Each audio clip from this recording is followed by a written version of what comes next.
In this ASMR episode, I will read for you the 9th book, epic novel from Captain Underpants. So put your headphones in and listen.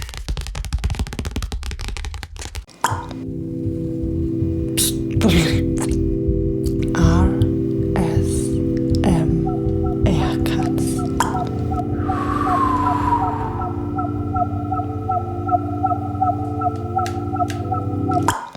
Hello my beloved mouses, and welcome back to a new ASMR episode here on my YouTube channel. I have a very big book here in my hand I will read for you now, so it will take a long time. So directly start to lean back and relax.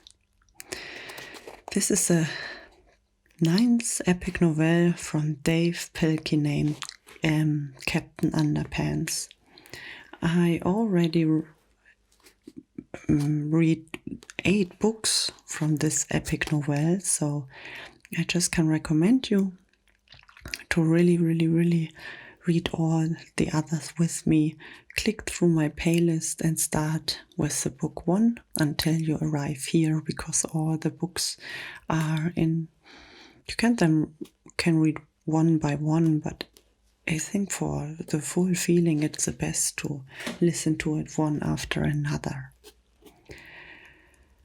I would really appreciate when you follow me here on my YouTube channel. Click on the notification bell and subscribe, because I am really happy to show you my world of sound, and my ASMR YouTube channel is just one thing of all the hard projects I do, so feel free to look down in the description to all the pages and see what it's all about. And find me everywhere in the World Wide Web, because here is my playground. This is a high quality recording. This is why I have my headphones in the ear. And I just can recommend you to do so as well, to get the biggest experience out of this ASMR episode. Okay, so let's start with this big book.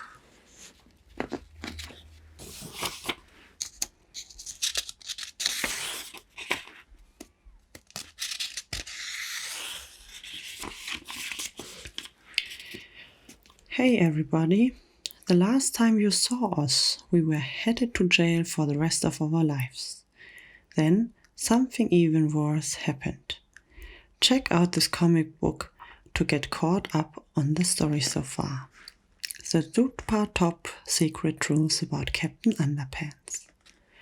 Once upon a while ago, there was 2 cool kids named George and Harold. They had a really mean principal named Mr. Crab, so they hypnotized him. Mr. Crab really thought he was Captain Underpants. And one time Dr. Diaper kidnapped him, and George and Harold had to save him. Another time he almost got ate by some talking toilets, and George and Harold saved him again.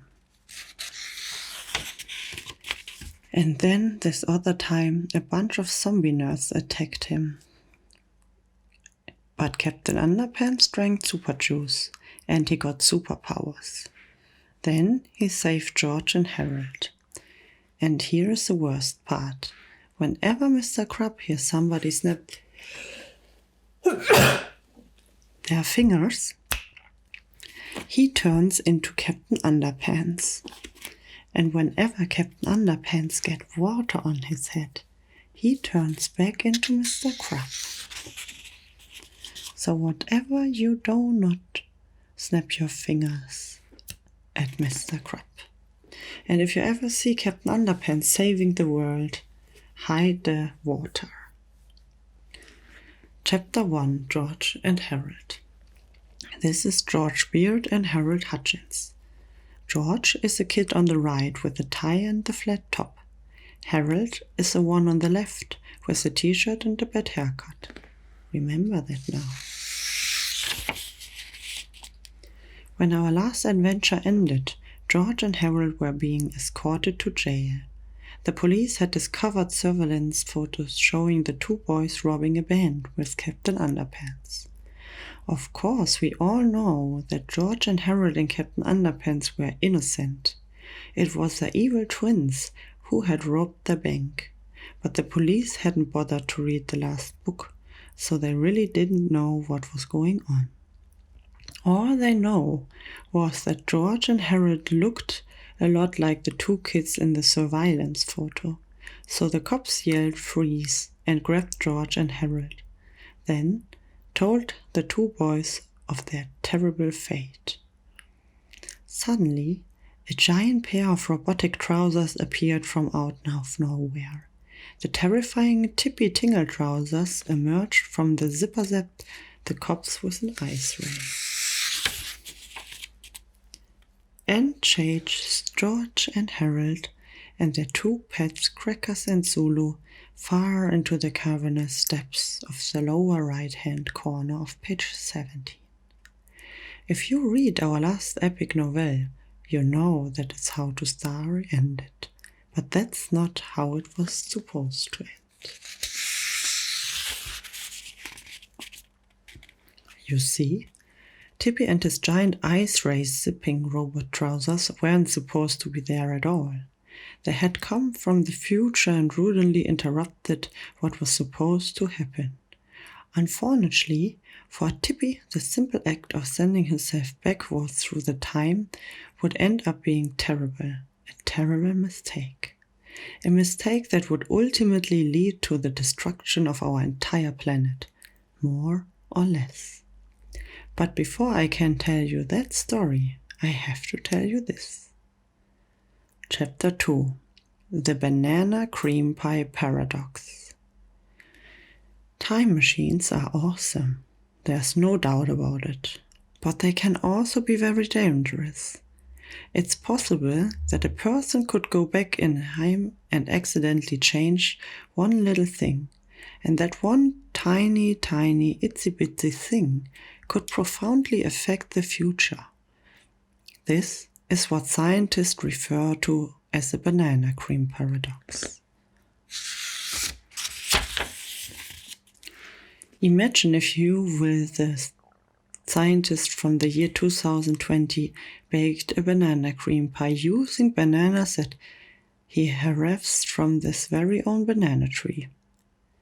Let's suppose now that this scientist took his banana cream pie into a time machine, which zapped him and the pie back to the year 1936.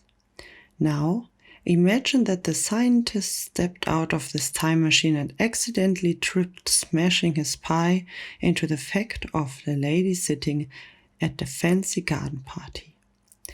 Now, suppose that the lady jumped up angrily, wiped a handful of gooey banana cream pie filling from her face, and threw it at the scientist. The scientist ducked, causing the banana go to smack into the face of a gentleman standing nearby. A waitress pointed at the gentleman and laughed. The angry gentleman whipped the goo from his face and smushed it into the waitress' face. "Well," said the waitress, "I've never been so insulted in all my life." "You are oughta get out, my lady," said the chubby bald guy. "Why don't you mind your own business, bird brain?" said another man. As he poked the chubby bald guy in the eyes. The chubby bald guy fell backwards and landed on the scientist's banana tree, which was just a tiny sapling in 1936. The tiny banana tree snapped in half and died. Now, if the scientist's banana tree died in 1936, it could never grow up and produce bananas. Therefore, the scientist would not have had the main ingredient he used to make his banana cream pie in the year 2020. Consequently, the banana cream pie could not exist. Many scientists throughout the centuries have pondered at the banana cream pie paradox and have come to the conclusion that people should be really careful when they use time machines, because one simple change in the past could affect the future and even possibly destroy our entire planet. Chapter 3: The real ending to our last adventure. As we already saw in Chapter 1, George and Harold were being taken to jail when Tippy Tingletrows traveled backward through the time and interfered. But what would have happened if he hadn't showed up? What was supposed to happen before Tippy so rudely interrupted them? Well, sit back and get comfortable, because you are about to find out.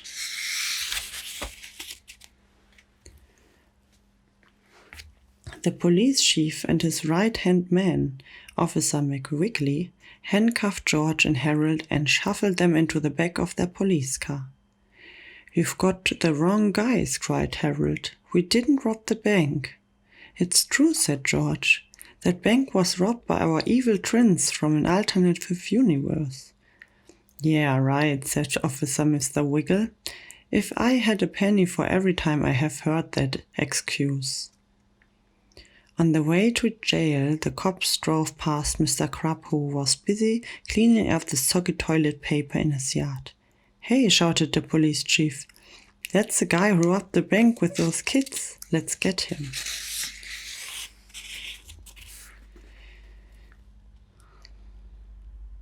The cop slammed on the brakes, grabbed Mr. Crab, handcuffed him, and threw him into the back seat of the car, along with George and Harold. Their trials lasted for nearly a year, and George and Harold and Mr. Crab were all found guilty. They were each sentenced to 10 years of incarceration. This unusually harsh sentence was tough on George and Harold, but it was really hard on Mr. Crab. Chapter 4: Life in the Big House. Poor Mr. Crab. He had been locked up at the Biggie Street Penitentiary for months, and the life of jailbird just wasn't his thing. All day long he had people bossing him around. He ate nutritionally deficient, horrible-tasting meals in a filthy cafeteria. He got bullied constantly by a bunch of meat-headed thugs, and he spent his days doing menial busy work in an overcrowded, poorly ventilated sweet shop.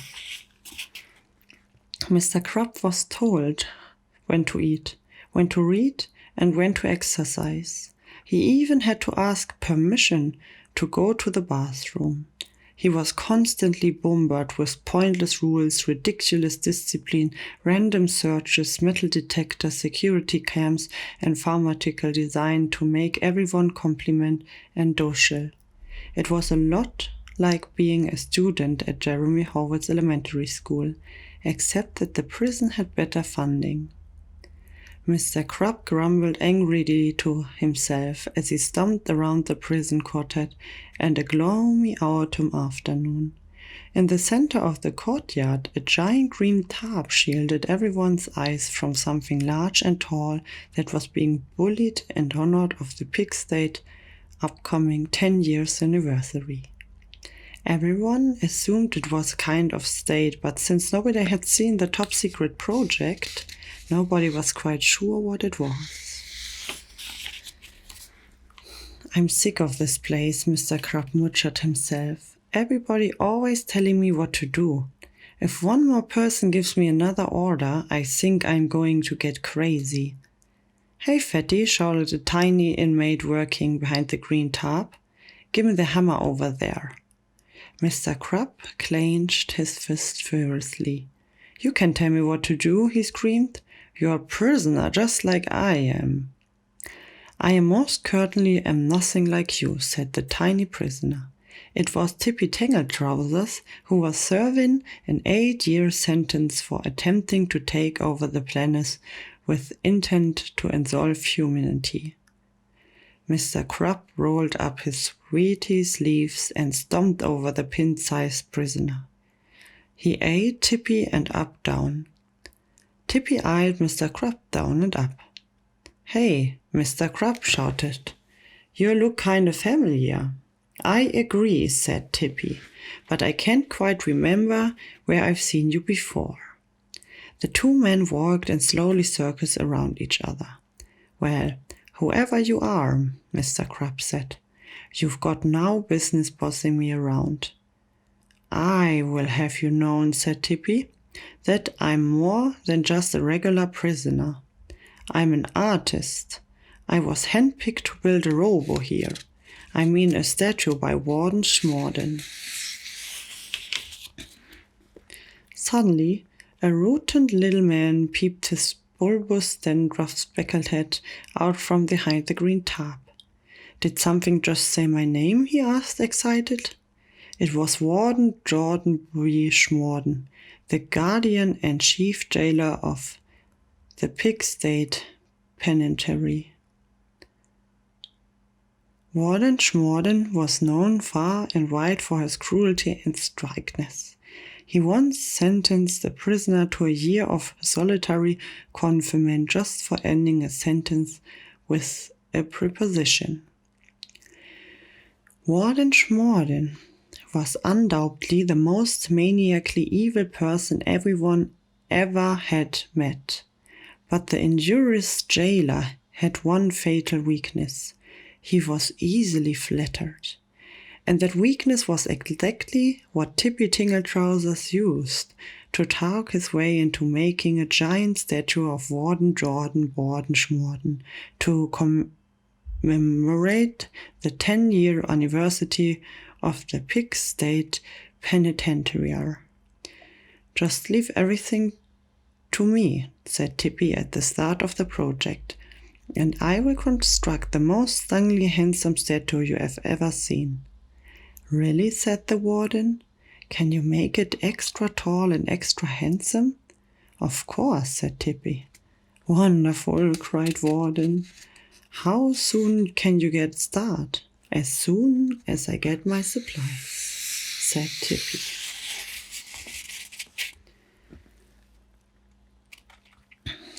He handed the warden a carefully written list of tools and materials. "Hey," said Warden Schmorden, looking over the list. "Why do most of these supplies come from the mad scientist's mini-mall? What do you need an emulsifying sauciflang inhibitor for?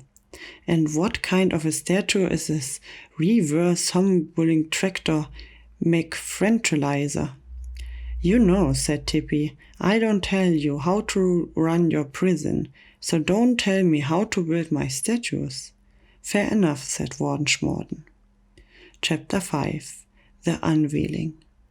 One brisk evening in the late October, the entire prison was yawing with excitement. The prisoners had all gathered in the black shears and clear moonlight sky as the prison band played a slow, revamped and deeply moving rendition of Whoomp. After everyone dried their eyes, Warden Gordon Borden Schmorden stepped on the stage to congratulate himself. He proudly bragged about his great humility, confessed his intense hatred of intolerant people, and spoke for hours about his legendary brevity.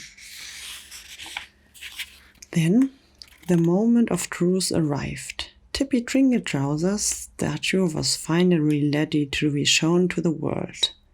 With great theatrical flair, Tippy proudly strutted out the courtyard and grabbed hold of the giant green tarp. "Gentlemen and gentlemen," he announced, "it gives me a great pleasure to get the heck out of here." Tippy pulled on the tarp and revealed his creation. "Hey," shouted Warden Gordon Borden Schmorden, "the statue doesn't have a head." "It's not a statue," yelled Tippy as he climbed at all ladder up to the cockpit on top. "It's a giant robot suit. And after I escape from this horrible prison, I'm going to put an end to her nonsense, ruinous Captain Underpants." Tippy wiggled into the tiny cockpit and started up the engines. Suddenly, the colossal contrivance came to life. Its mighty chest, heaved as a giant gorilla-like arms, swayed threateningly. "Sound the alarm," screamed Warden Schmorden. "Stop that guy." Armed guys ran in every direction, while sirens wailed and prisoners screamed for their lives. Massive searchlights swept across the sky as the metallic behemoth took its first soundless step towards freedom. Suddenly, Tippy stopped at thought for a moment. "Hey, I know where I saw that guy before," he said. Tippy searched through the crowds of panicking prisoners until he found the one he was looking for. The giant hand of Tippy's robo-suit reached down and plucked Mr. Crab from the crowd. "I recognize you from somewhere," said Tippy. "You are the principal of the school I shrank last year." "Oh yeah," said Mr. Crab. "I remember you now. You are the Professor Poopypants guy." "My name is not Professor Poopypants," screamed the angry villain. "That was a ridiculous name, so I changed it to Tippy Tingle Trousers." That's a lot better," said Mr. Crab sarcastically. Tippy glared into Mr. Crab's defiant eyes. "I shall ignore your impotence on one condition," Tippy said. "Tell me where I can find George Beard and Harold Hutchins." "George and Harold?" asked Mr. Crab as he dangled precisely from Tippy's giant robotic fingertips. "What do you want with these two?" "Those boys have something to do with Captain Underpants," said Tippy. "I've seen them all together. They know each other, I'm sure of it." "Well, they should be pretty easy to find," said Mr. Crab. "They are both locked up to the pig detained center." "They're in you, huh?" said Tippy with a sinister smirk. "Then that's where we're gonna go." Tippy clutched Mr. Scrub tightly in his robot fist as he stomped forward, crushing the emerald watchtower and smashing through the cell block B. "Freeze or we shoot," shouted the guards. "How about if I shoot and you freeze," said Tippy, as he pressed a button on his control panel, causing a giant door in the chest of his robo-suit to swing open. A massive laser shooter poked out from the maniacal depths of the robot suit and zapped the armed guards. Suddenly, they were transformed into frozen statues. "What did you just do?" screamed Mr. Crab hysterically. "Oh, relax," said Tippy. "It's just my Freezy Beam 4000. It temporarily frees whatever it zaps for as long as I choose. Those guards will thaw out in about 10 minutes and they'll be perfectly fine."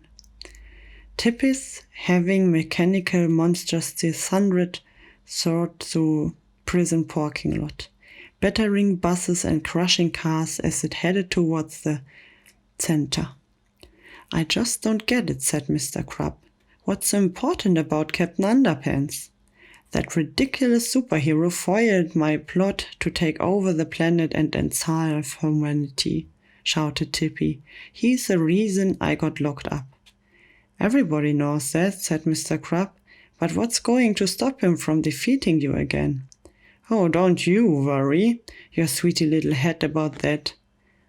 I've got a few tricks up my sleeve this time." Chapter 6. Calling Captain Underpants. Meanwhile, across the town detention center, George and Harold were getting ready for bed. "You know," said George, "I don't really mind being stuck here in Juve." "Yeah," said Harold, "it's not much different from our old school, except that they have library books here." "And a music teacher," said George. "And an art teacher," said Harold. As the two boys discussed the similarities between elementary school and forced confinement in harsh, authoritarian penal institute, they heard the sound of booming footsteps getting louder and louder.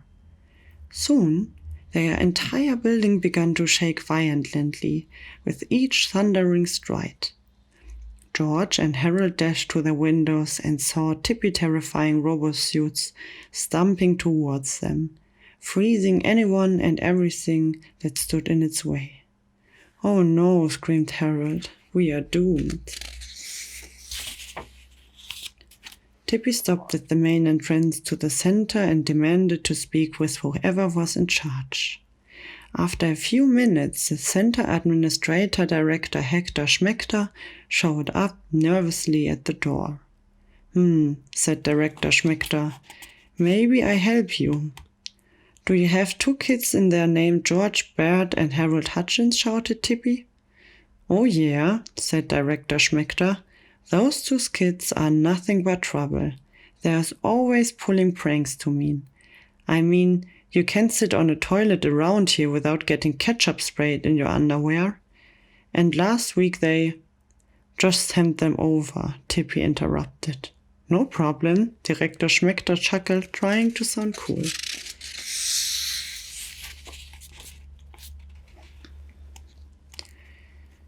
Director Hector Schmechter pranced exactly to George and Harold's cell, grabbed them by the arms, and escorted them to the front door. "This will teach you for putting hair remover in my shampoo," said Dr. Schmechter.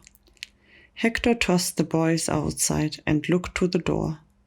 George and Harold stood trembling before Tippy's massive robosuit as the crazed inventor chuckled menacingly. "Hello, George and Harold," crowed Tippy. "Remember me?" The boys were too frightened to speak. "Hey, Tippy," said Mr. Krupp. "You don't need any more, do you? I mean, I told you where you could find the breaths, right? You can let me go now, right?" "I guess so," said Tippy. He set Mr. Krupp down on the ground by George and Harold. "Ha!" Mr. Krupp laughed. "I never thought I'd be happy to see you 2 kids again. You boobs are in my big trouble now." Almost without thinking, George and Harold reached out their hands and snapped their fingers. Suddenly, a ridiculously optimistic smile spread across Mr. Krupp's face.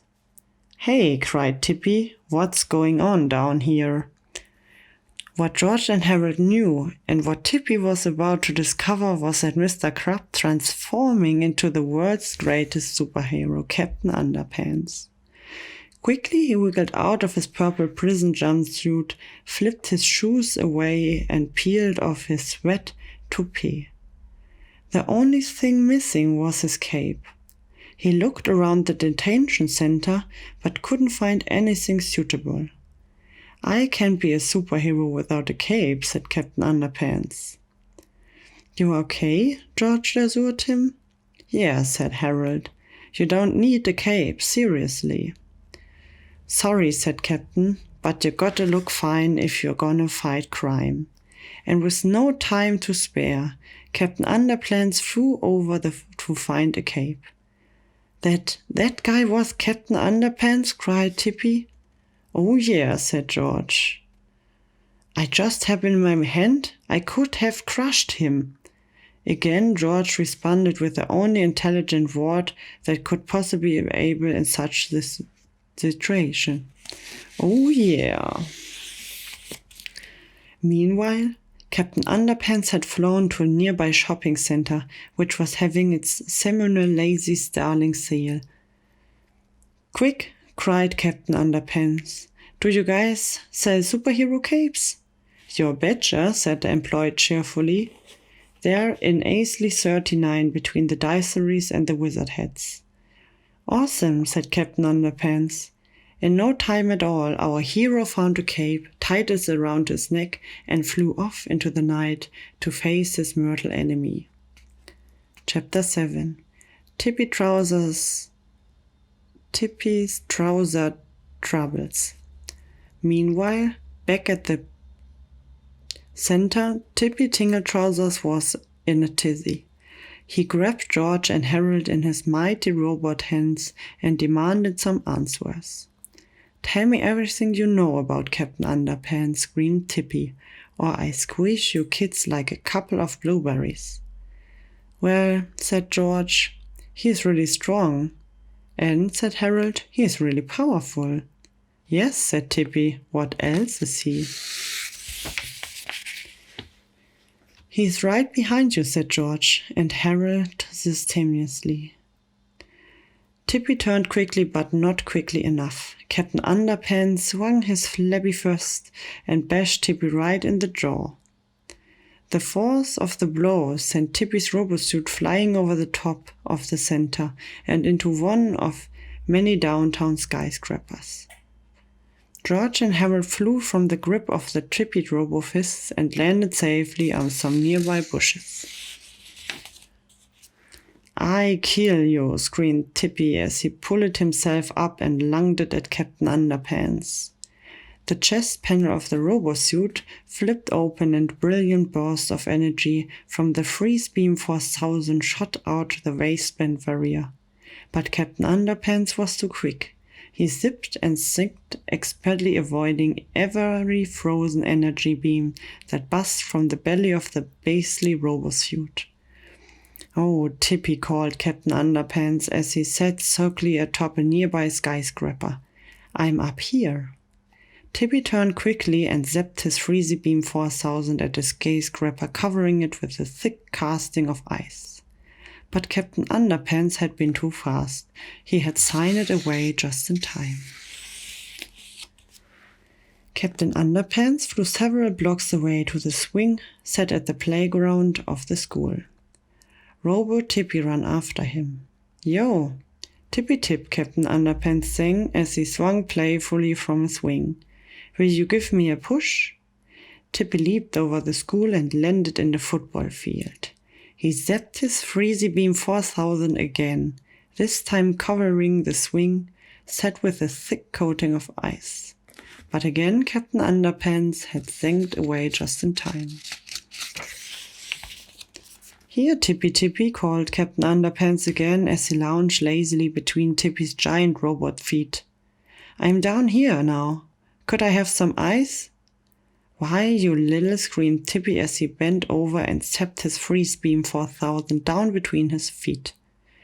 Of course, Captain Underpants was long gone before the ice beam reached the ground. Unfortunately for Tippy, however, his robot feet weren't. Tippy's giant robo feet and robo legs were now encased in a huge shimmering iceberg. He pulled with all his might, but his whole lower half was frozen to the football field. Tippy was stuck. Chapter 8. Break into Electric Boogaloo. "No," screamed Tippy. He ducked his head beneath the cockpit of the robosuit and disappeared down a stairwell into the interactive innards of his intimating invention.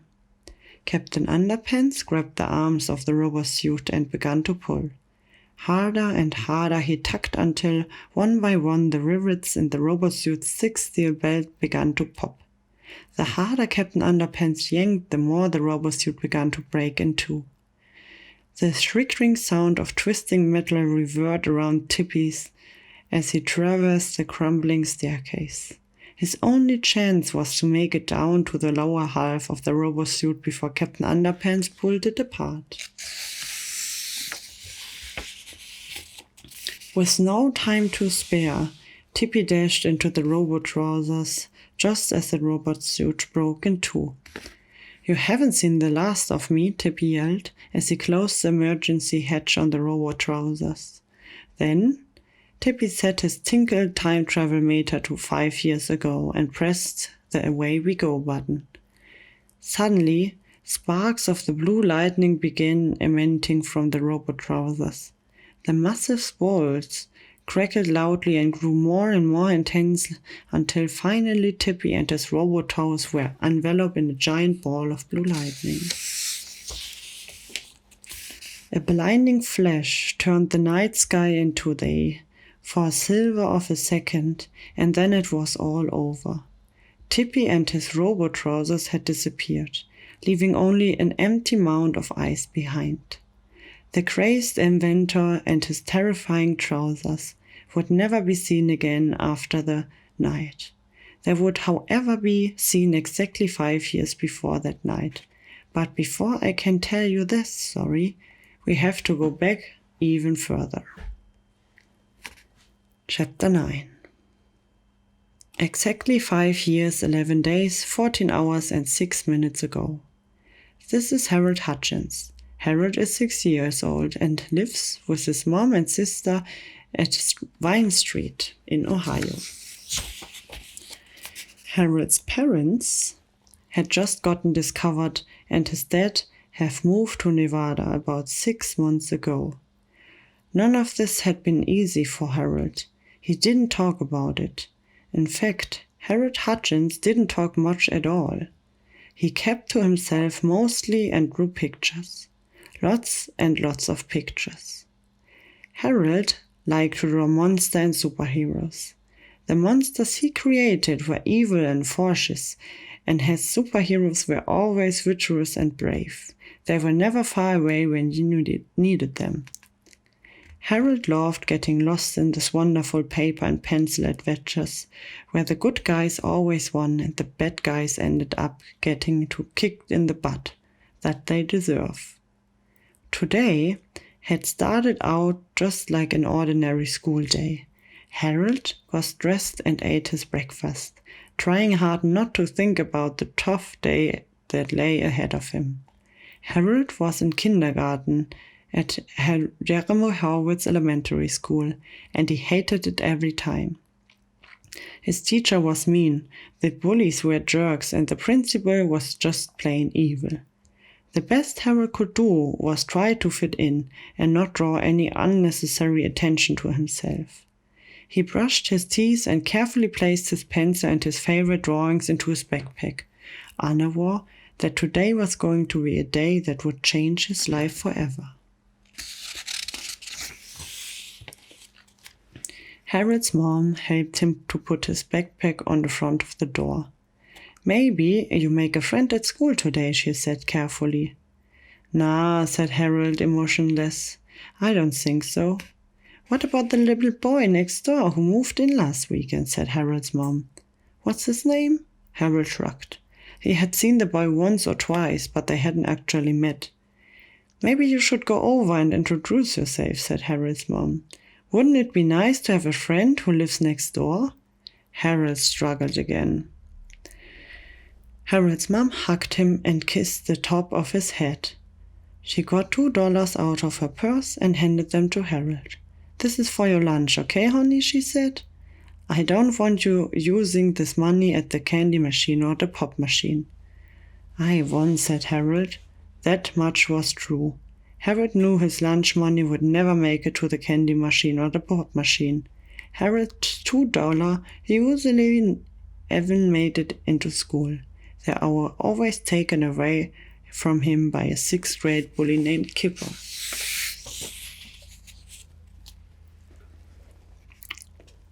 Kipper Crump was the biggest and meanest kid at Jeremy Horwitz Elementary School. He was the captain of a wrestling team and the youth of the school principal, so everybody treated him like royalty. Kipper's 3 creepy friends, Lodgy, Buck, and Finkstein, also got special. And they all paraded up and down the school hallways like they owned the place. Every day, Kipper and his 3 friends stole lunch money from the kindergartners. Most of the kids just handed it over without question. It was a lot less trouble and much less painful than getting a wedgie or a punch in the stomach. Kipper Crump loved the terrorized kindergartners, and there was nothing anybody could do about it. If Kipper ever got into a jam, all he had to do was call on his uncle, Principal Crump. "Uncle Benny," Kipper would cry, "that kindergartner just hit my fist with her stomach." "Oh, she did. Did she?" Mr. Crump would yell, turning to the small children writhing in pain on the floor. "How dare you hurt my neph's fist?" Mr. Crump had a zero-tolerance police in place at Jeremy Horwitz Elementary School, and he was very strict about it. He had once suspended a 3rd grader just for saying the word gun. To be honest, the boy had actually said the word gum, but it sounded like gun, and there was no room for common sense when it came to zero tolerance.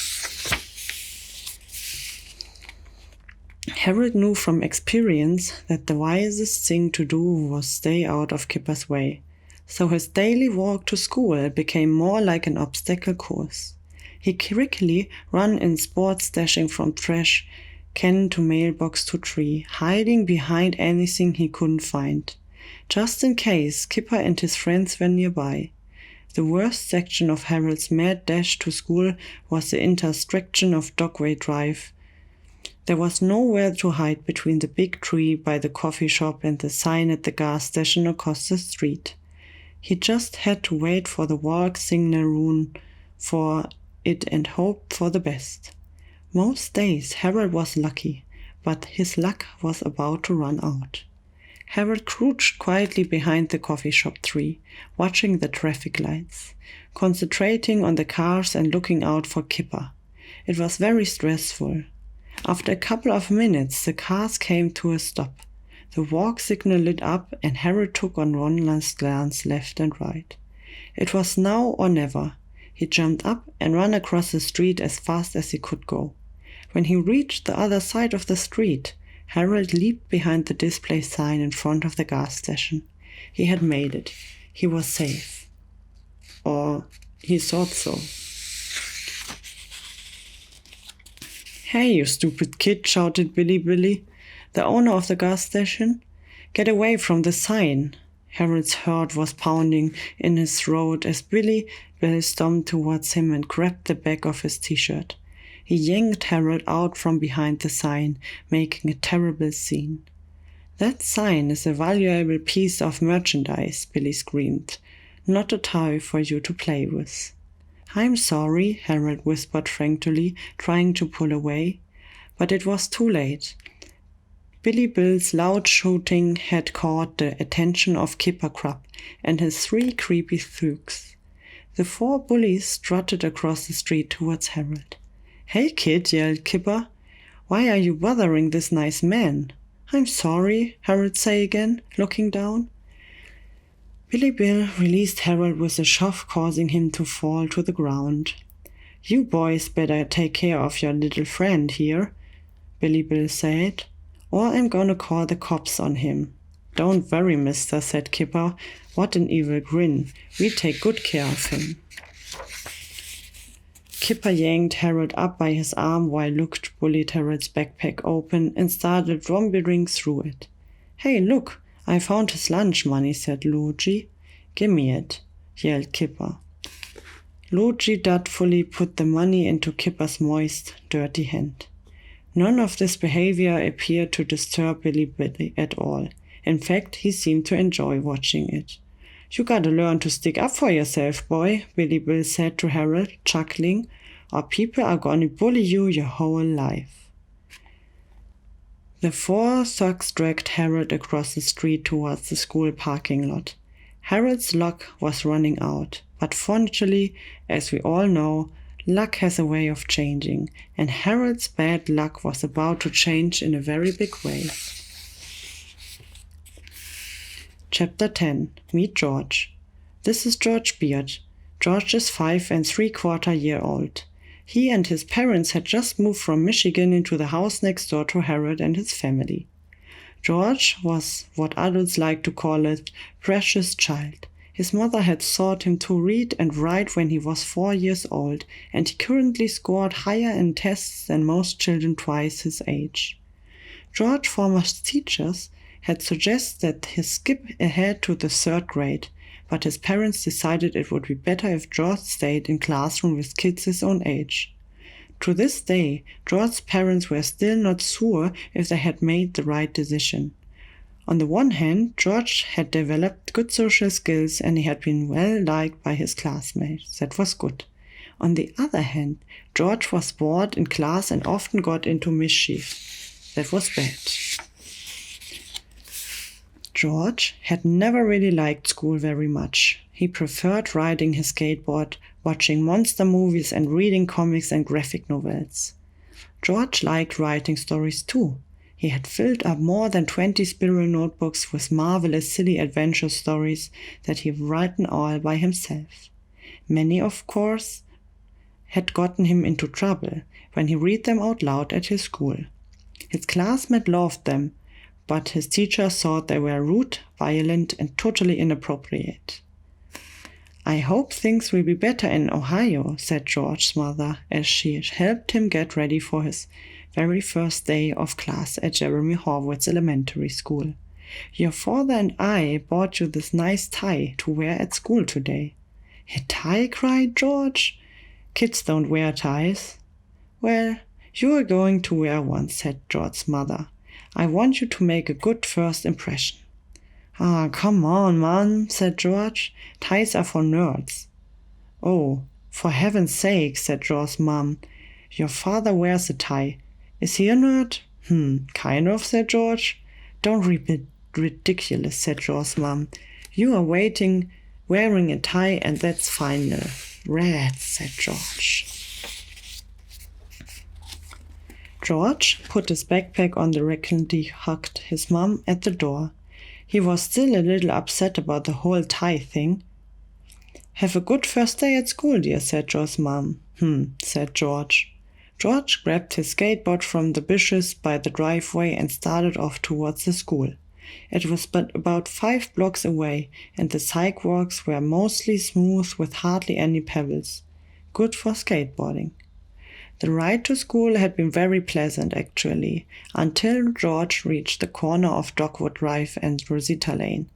There was some kids of a commotion going on in front of the gas station across the street, and George watched it intently as he waited for the traffic light to change.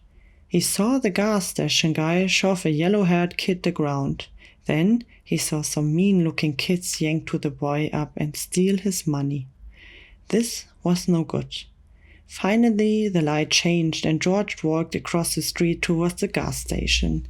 He stood by the display sign while the attendant laughed at the yellow-haired kid and told him he needed to learn to stick up for himself. George was furious. Chapter 11. Furious George. There's not a whole lot you can do when you are a little kid who encourages injustice. Your natural desire is to set things right, but that can often backfire, resulting in even greater injustice. The sad truth is, big people usually have all of the power. You can't force anybody to be kind or fair or honorable, especially if you're only 4 inches tall and weigh only 50 pounds. That's why it's important to be smart. George Beard had just witnessed the most hostile and unfair thing he had ever seen. The bad guys outnumbered him by 5-1 and outweighed him by probably 700 pounds. But George was smarter than all of them together, and he knew it.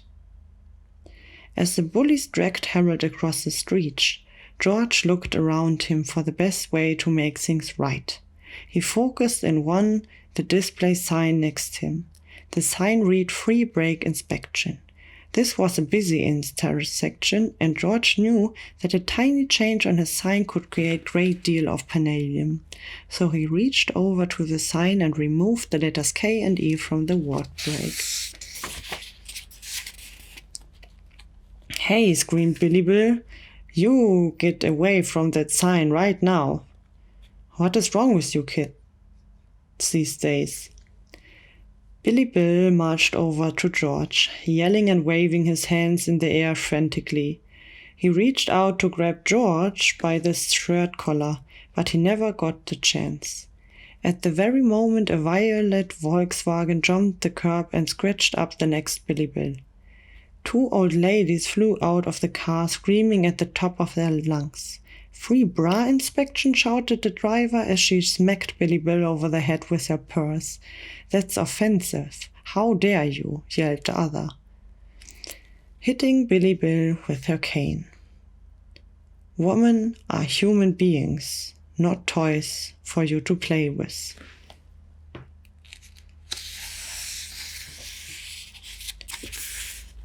"You male chauvinisting pig," screamed the third lady, who had run over from the coffee shop across the street with a group of her angry female friends.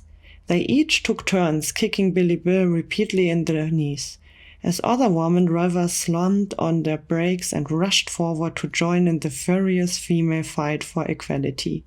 "You gotta learn to stick up for yourself," George said to Billy Bill, smiling, "or people are gonna bully you and your whole life." George walked past the giant traffic jam that was forming and ignored Billy Bill's tear-filled cries for mercy as the kicking and whacking and hair-pulling and foot-stomping continued. George was looking for that yellow-haired kid. He skateboarded over to the elementary school and circled back towards the parking lot. There he saw Kipper and his creepy cohorts laughing and cheering as they tore apart drawing and snapped each of his pencil in half. "Leave him alone," shouted George. The sixth graders' bullies turned and looked at the tiny kindergarten who stood defiantly before them. "Ha," laughed Kipper. "What you gonna do if you don't?"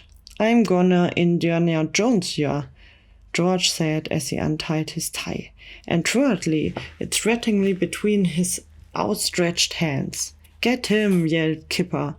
The bullies ran in for attack. Let them have it. Chapter 12, the incredible graphic violence chapter in Flipporama. This chapter contains scenes of intense brutality and it's intended for mature audience only. For those of us who aren't very mature, we proudly introduce you to the Flipporama. The Kipper Whipper.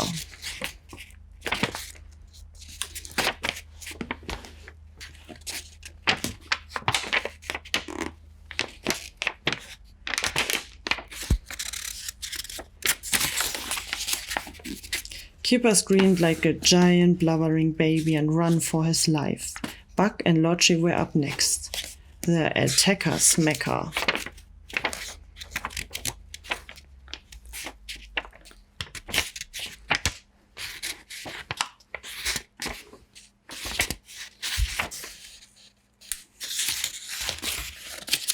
"Let's get out here," screamed Lodgy and Buck through their tears. Fingstein opened a trash bin and the four bullies tried to scramble inside, but they weren't fast enough. The Tormentor Preventer.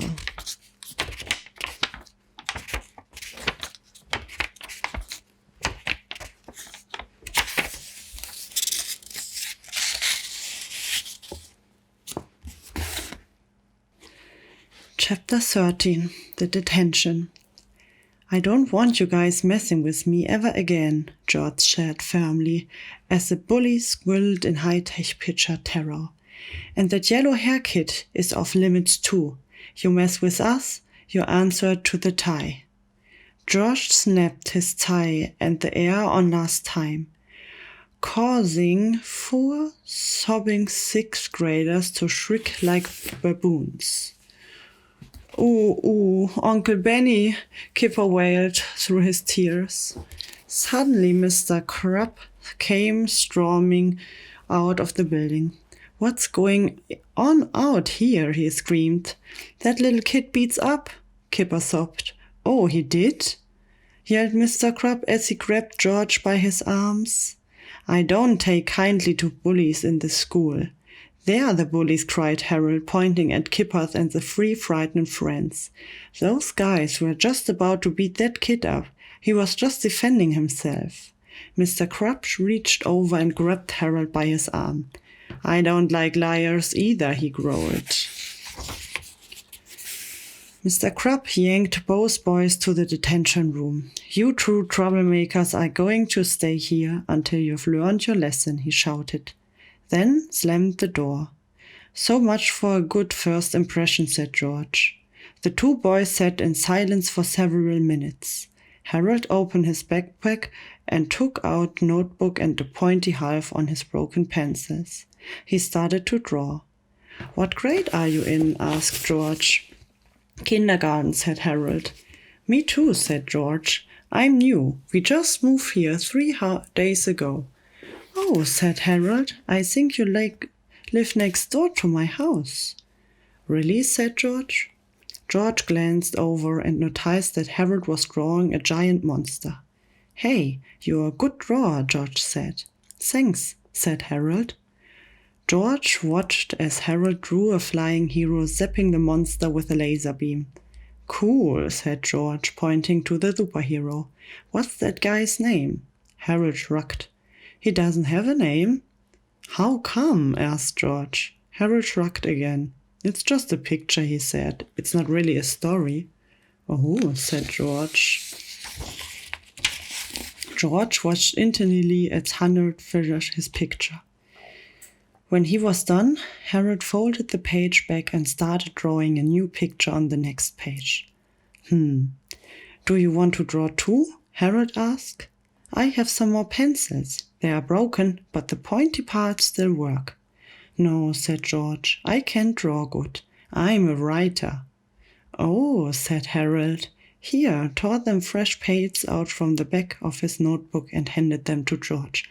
"Here you can write." George took the papers and thought for a long time. Then he wrote The Adventures of Dogman at the top of the first page. At the bottom he wrote By George and... "Hey, what's your name, kid?" George asked. "Harold," said Harold. George wrote Harold's name down at the bottom. "I'm going to write a comic book," said George. "You can draw the pictures, okay?" "Okay," said Harold. And that is how George and Harold became friends and started publishing Empire on the very same day. The Adventures of Dogman by George and Harold. One time there was a police guy. His partner was a dog named Greg. They were good at coaching criminals and stuff. But one day there was a boom. But they were too late. The boom blew up and they got hurted. An ambulance took them to the hospital. How dare you fear, old friend? Rough. Me too. Soon the doctor came in a white sad news.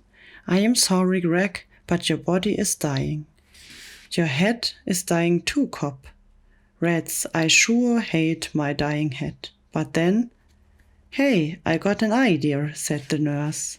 "Why don't we show Greg's head on the copy body?" "Good idea, nurse lady, you are a genius." Then they had a big operation. The doctor cut off Greg's head and shoved in a cop's body. What a lucky day. And so, hooray for Dogman. Dogman was the best of all cops. He could sniff crocs with his dog nose. He could hear crimes with his dog ears. And best of all, he could punch crimes with his human fist. Quick, Dogman, where is the croc? He's up in the roof. What is he wearing? He's wearing pants.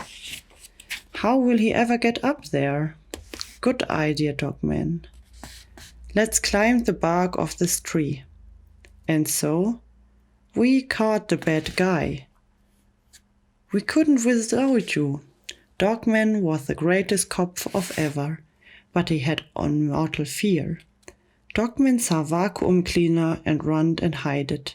Oh, I forgot dogs are a rest of vacuum cleaners. But nobody knew that somebody was watching, somebody evil. It was Patty, the world's most evil cat. So Patty invented the evil vacuum robot. Go, my precious, go on, suck up all the money from the bank. Quick, Dogman, a robot, is robbing the bank. Dogman ran to save the day, but then Dogman ran away. He ran and ran. Finally, Dogman got cornered in a corner. The vacuum cleaner got closer and closer. Dogman got scared and scareder. The vacuum robot leaped at Touchley, but then looked what happened. The vacuum got unplugged. Dogman wasn't scared no more. He beated up the robot, then he followed the cord. It led straight to Petite's hate. Then Petite got arrested, and Dogman was a hero. Good boy, Dogman. Got it, let's have some wine. non-alcoholic wine. Hooray for Dogman! Chapter 15. The Plan. Mr. Crubb's day had been very busy, and he had completely forgotten all about the 2 boys he had banished to the detained room.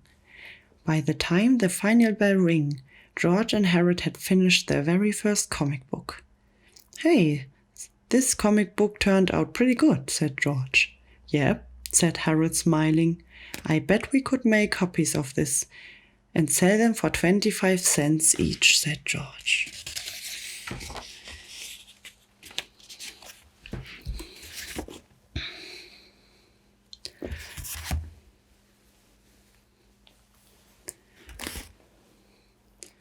The boys gathered their things and walked out in front of the door of the school. "We should start our own comic book company," said Harold. "Let's do it," said George. "We can call it Treehouse Comics, Inc." "Why Treehouse?" asked Harold. "'Cause my dad is building me a treehouse in our backyard," said George. "It is going to have electricity and a TV and everything. We can make our comic books out there." "Awesome," said Harold. George and Harold walked by the trash bin, where Kipper and his friends were just about to administer kill veggies to a couple of kindergartners. "Oh, Kippy," called George. The bullies turned and saw George reaching for his tie. Suddenly, their eyes filled with horror, and they released their prey and ran away, waving their arms and yipping like whiner dogs. "I think I'm going to wear a tie every day from now on," said George. "I think that's a good idea," said Harold. As George and Harold walked home, the 2 friends talked about their favorite movies and games, which videos were the funniest, and what kind of bubblegum blew the best. Said Harold. "All that talk about bubblegum is making me hungry." "Come on over to my house," said George. "I make mean peanut butter gummy worm sandwich." "Really?" said Harold. "Yep," said George. "The secret is the chocolate syrup." "Okay," said Harold. Soon the boys reached George's house and headed for the backyard. George's dad was hard at work building George's new tree house. "Hey, Pop," said George. "Hey, buddy," said George's dad. "How was your first day at your new school?" "Okay," said George. "And who's your new friend?" "This is Harold," said George. "He is a good drawer." "Hello, Harold," said George's dad. "Hi," said Harold. "Well, we've got a lot of work to do, Pop," said George. "Do you want us to bring you a peanut butter and gummy worm sandwich?" "No, thank you," said George's dad. The 2 friends walked into George's house, made some sandwich, and got right to work. George and Harold knew it was up to them to put a stop to Kipper Crubb's reign of terror. So they made a long list of Kipper's strengths and weaknesses to get a better understanding of their mortal enemy. After a few minutes, Harold began to feel discouraged. "This is terrible," said Harold. "Kipper Crubb has so many strengths. I can only think of one weakness." "What's that?" asked George. "Well, he's kind of dumb," said Harold. George smiled and wrote down kinda dumb or weakness. "That's all we need," said George. Chapter 16. The next day at school, Harold stuck close to George. The 2 boys spent their ever-free moments spying on Kipper and gathering as much information as they could about their enemy. They wrote down Kipper's locker number and the type of padlock he used. They took note of Kipper's schedule and paid special attention to what he normally did between classes. They took measurement and even stayed after school to spy on Kipper's wrestling practice. By the end of the week, George and Harold knew Kipper's schedule better than Kipper knew it itself. Kipper Crubb was a creature of habit. Every day he did the exact same things at the exact same times. At the end of every school day, Kipper would go to his locker and unlock his heavy-duty padlock with a key he kept on a thick metal chain around his neck. Kipper would place his padlock on top of his locker, then open the locker door, Next, Kipper would empty his pockets, putting his valuables inside the locker. His mobile phone always went on the top of the shelf, and the money he'd stolen from the kindergartners would always get crammed into a duffel bag at the bottom of the locker. Finally, Kipper would grab his padlock from the top of the locker, put it back on the door and click it to shut it up. After wrestling practice, Kipper would go back to his locker and unlock it the very same way. He'd restrict his mobile phone, grab his heavy-duty padlock from the top of his locker and put it back on the door. Finally, he clicked it shut to lock everything back up again. Surprisingly, Kipper usually left all of his stolen money in his locker every night. Perhaps Kipper thought the money was safer in his locker. Nobody could open that lock without a key. Nobody but Kipper had the key, and Kipper never took the key off his neck, not even to shower. Well, never get the key away from Kipper, said Harold, as the two boys walked up the aisle of the local hardware store. We don't need the key, said George. We just need this. George picked up a brand new padlock from the home security section. This is the exact same kind of padlock that Kipper used in his locker, said George. But it won't have the same key, said Harold. Each one has a different key. I know, said George. So how is that padlock going to help us? Asked Harold. You see, said George, smiling. After the boys paid for the brand new heavy-duty padlock, they went to the top shop across the street. Down at the end of aisle 3, near the beads and jewelry, George found what he was looking for.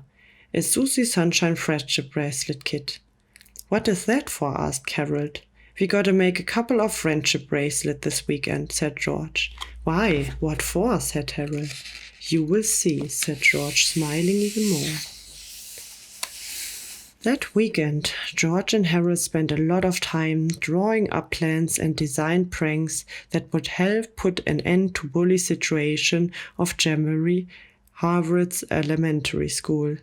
Then the two boys went through their homes, collecting everything they needed for the job. George found a long roll of shelf-lining paper in his kitchen and measured it carefully. Hey, Mom, can we have this? Said George. It's for school. I suppose so, said George's mom. Harold found some old trousers and dress shoes that his dad had left behind when he moved away. He was pretty sure his dad wouldn't mind if they nailed them to George's wooden stilts. I still don't understand how we're going to hide the stilts in the school, said George as he practiced walking on them. You will see, said Harold, who knew a few tricks of his own. Chapter 17, Monday. On Monday morning, the boys woke up early, gathered their supplies, and headed to school about 50 minutes before the rest of the students started to arrive. George and Harold carried their sleds and supplies into the boys' bathroom upstairs and placed them inside one of the empty stalls. Finally, they closed the stall door and locked it. If you were standing outside the store looking underneath the door, it appeared as if somebody was sitting down there and taking care of business. George and Harold knew that nobody would dare go near his stall, so it was now the first and safest place in school to hide stuff. Soon, the students began arriving and the day started pretty much like normal. Mr. Krupp marched up and down the hallway screaming and making children cry. Kipper and his creeps stole money and distributing veggies to the kindergartners, and a general feeling of hopelessness and despair filled the morning air. At lunchtime, as usual, the downtrodden kindergartners sat at the table with no food at all. Mr. Krupp stomped up the kindergarten table and started getting angry. How come your kids never have any food at lunchtime? He shouted. Said one kid. We are on diets. Oh, said Mr. Krupp, as he pulled his belt over his giant stomach. Very good, he said. It's important to stay fit and healthy like me. In the afternoon, George and Harold asked to be excused so they could use the bathroom. They only had about 5 minutes to set things up, so they had to hurry. Harold opened the locked door of their secret bathroom stall and George climbed up on its stilts. Quickly, they sneaked out into the hallway. George still walked over the kipper's locker and Harold handed him the long spool of shelf-lining paper. Carefully, George placed the paper on top of the lockers and rolled it down to the end. The paper flipped over the edge of the locker's top and rolled down to the side. Harold caught it and taped it to the side of the lockers, making of some measurements with a rule. George put the padlock to he and Harold had bought on the end of the paper, 2 lockers down from Kipper's. They were ready. Quickly, they put their supplies back into the bathroom stall, locked the door and hurried back to their classroom. At the end of the day, Kipper walked to this locker as usual. He unlocked his lock with the key hanging around his neck, then put his padlock on the top of his locker, right on top of the long roll of paper. George and Harold were standing about 6 lockers away, where Harold had tapped the end of the paper to the side of the long row of lockers. Now came the tricky part. As Harold provided cover, George carefully pulled at the long roll of paper. The paper began to move. Kipper's padlock, which was just above Kipper's head, began to move away from Kipper. George and Harold's padlock, which was the 2 lockers away, began moving towards Kipper. Harold had measured everything careful, so George knew to pull the paper exactly 24 inches. When he was finished pulling, the new padlock was directly above Kipper's locker. Kipper had just finished stuffing all of his stolen money into his duffel bag. He put his mobile phone on the top shelf of his locker, closed the door, then reached up and grabbed George and Harold's padlock. Next, he closed the door and clicked the new padlock on securely. "Let's boogie," said Kipper to his buddies, and they strutted to the gymnasium to get ready for wrestling practice. "That's awesome," said Harold. "Yeah," said George, "but we still got a lot of work to do." George and Harold waited patiently until almost everybody had gone home. Some kids were still in the gym or outside or in the chess club downstairs, but the hallways and the bathrooms were empty. George and Harold sneaked over the Kipper's locker, unlocked their padlock, and opened the door. Harold unzipped Kipper's duffel bag and emptied all of the stolen money on the floor. "Whoa," said Harold. "There must be $1,000 here." Harold quickly scooped out the stolen cash while George typed on Kipper's mobile phone. "What are you doing with that phone?" asked Harold. "I'm sending a text to Kipper's 3 guns, said George. Once the money was safe and the texts were sent, George and Harold put everything back the way it was, with 2 additions. Harold put the Sushi Sunshine Friendship Bracelet kit in Kipper's locker, and George placed an envelope beside Kipper's phone. Finally, George grabbed Kipper's padlock from the top of the locker, closed the door, and locked it with Kipper's own padlock. Then they set everything up so it would be ready for tomorrow afternoon. "Let's get out of here," held Cyrus. "Just one more thing," said George. Quickly, the boys sneaked into the gym locker and left a second envelope inside of Kipper's smelly shoes. Then they hurried out of school and headed for home. "I kinda wish we could stay and watch the fireworks," said Harold. "I think it better if we are not there," said George. "Things are about to get ugly." Chapter 18. Things Get Ugly. Kipper found the envelope in his shoes just after wrestling practice ended. He opened it. Inside were 2 friendship bracelets and a note addressed to him. Kipper proudly slipped each friendship bracelet on his wrist and admired it. He couldn't wait to show his buddies. "Dear Kipper, we made this friendship bracelet for you because we think you're totally cool and stuff love. The cheerleaders." Who were all out in the hallway staring at their mobile phone in shock. "Look what I got," Kipper said, proudly waving his wrist at the guns. Kipper's friends, who were all reading the same text message on their phones, looked up at Kipper with their mouths hanging open in disbelief. "What?" said Kipper. "They're just friendship bracelets." Kipper's 3 friends looked at each other like Kipper had gone completely mad. "I don't want to make friendship bracelets with you, dude," said Lodgy. "Me neither," said the other 2 thugs simultaneously. "What are you telling about?" said Kipper. He unlocked his locker and opened it up. "Hey, what the heck is this?" Kipper screamed. "Somebody's been in my locker." Lodgy, Buck, and Finkstein saw that Susie Sunshine friendship bracelet kit and shook their heads in disgust. Kipper kicked the kit into the hallway and stomped on it. Then he tore open his duffel bag. It was empty. Kipper screamed. "Somebody stole all my money!" Kipper looked up and down the hall frantically. "When I find out who's been in my locker, I'm gonna kiss him?" asked Frankenstein. The other 2 thugs laughed. Kipper grabbed Frankenstein by his shirt collar and shook him back and forth like a rock doll. "What are you talking about?" he screamed. "This," said Frankenstein. He showed Kipper the text that he had been sent from Kipper's mobile phone. I didn't write that," Kipper screamed. "Well, what's up with those friendship bracelets on your wrist then?" asked Buck.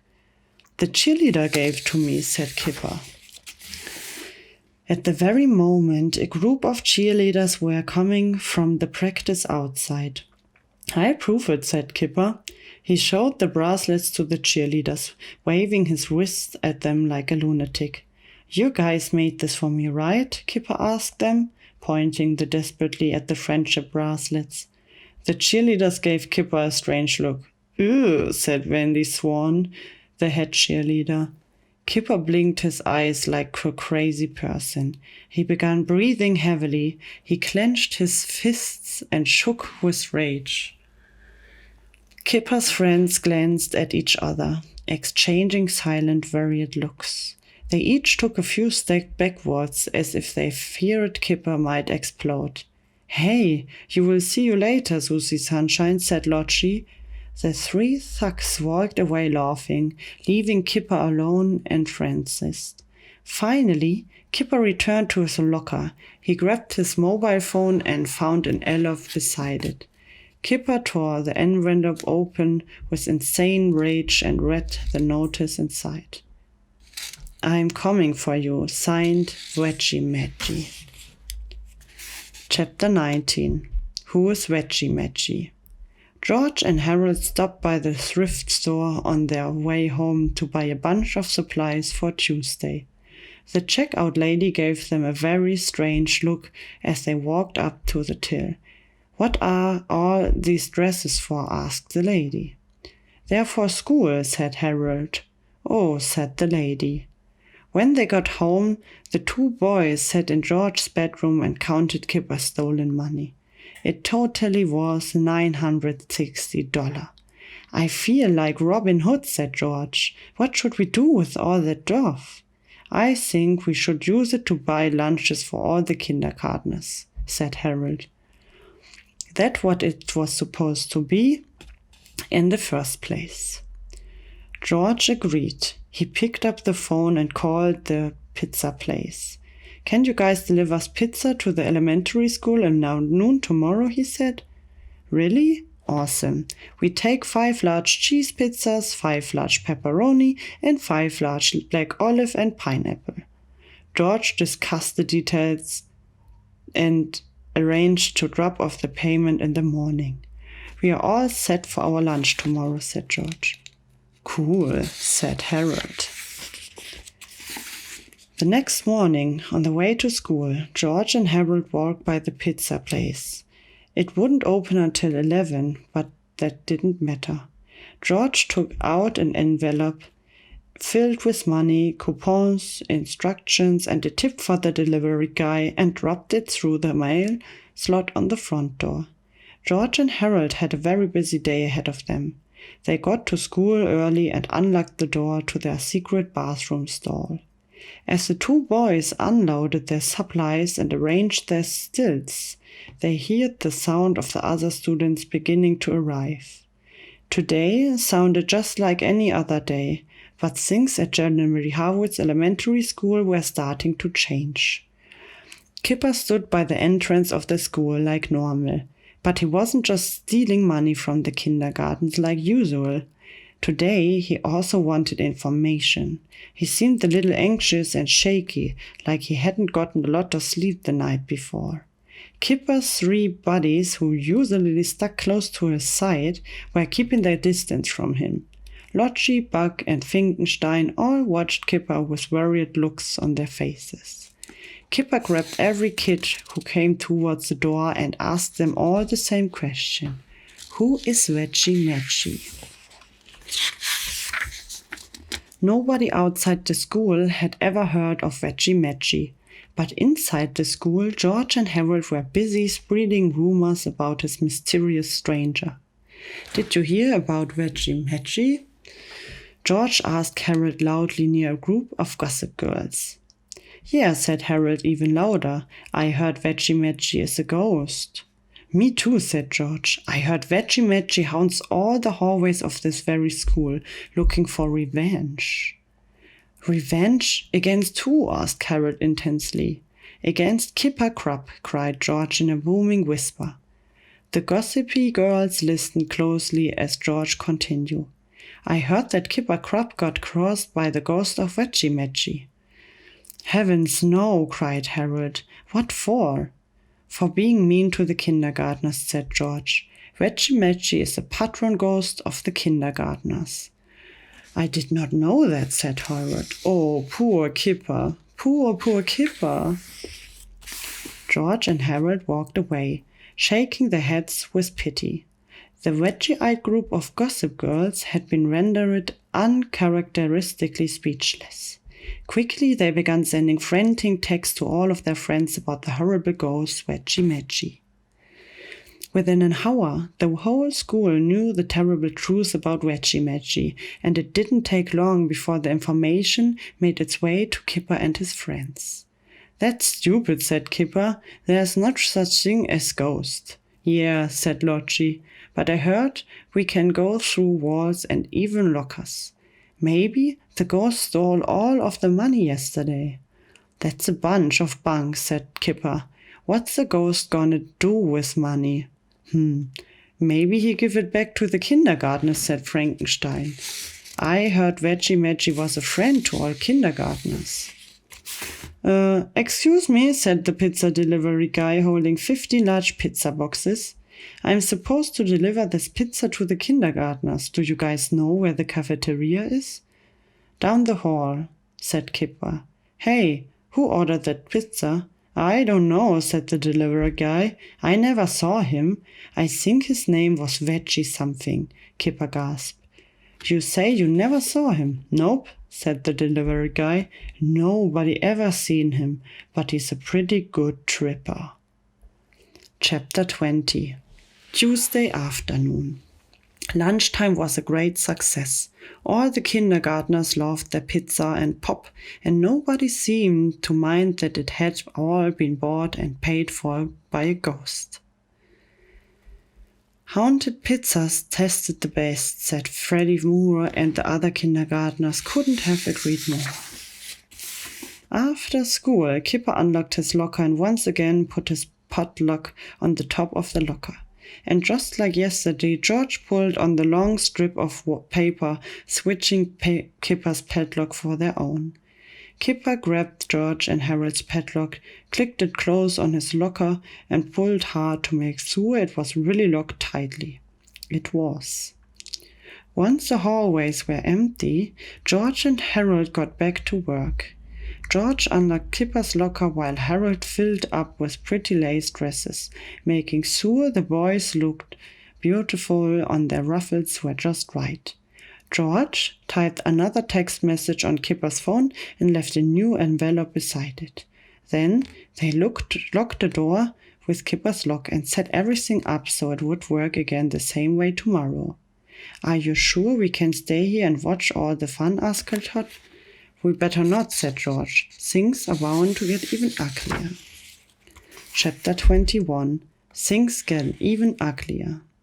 When wrestling practice ended, Kipper's friends rushed to their lockers and turned on their mobile phones.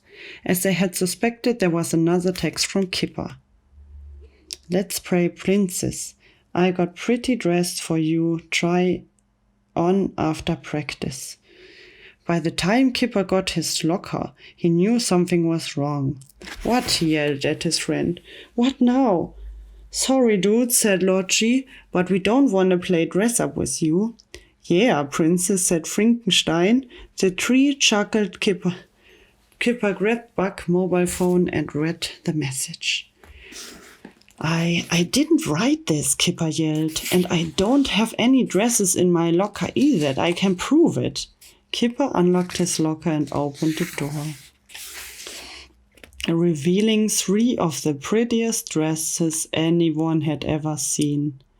Kipper's friends started laughing as he closed the door and checked to make sure he had opened the right locker. "Somebody is messing with me," screamed Kipper. He tore the dresses out of his locker and whipped them to the floor.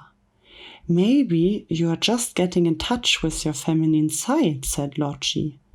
Kipper's 3 friends burst into a hysterical laugh.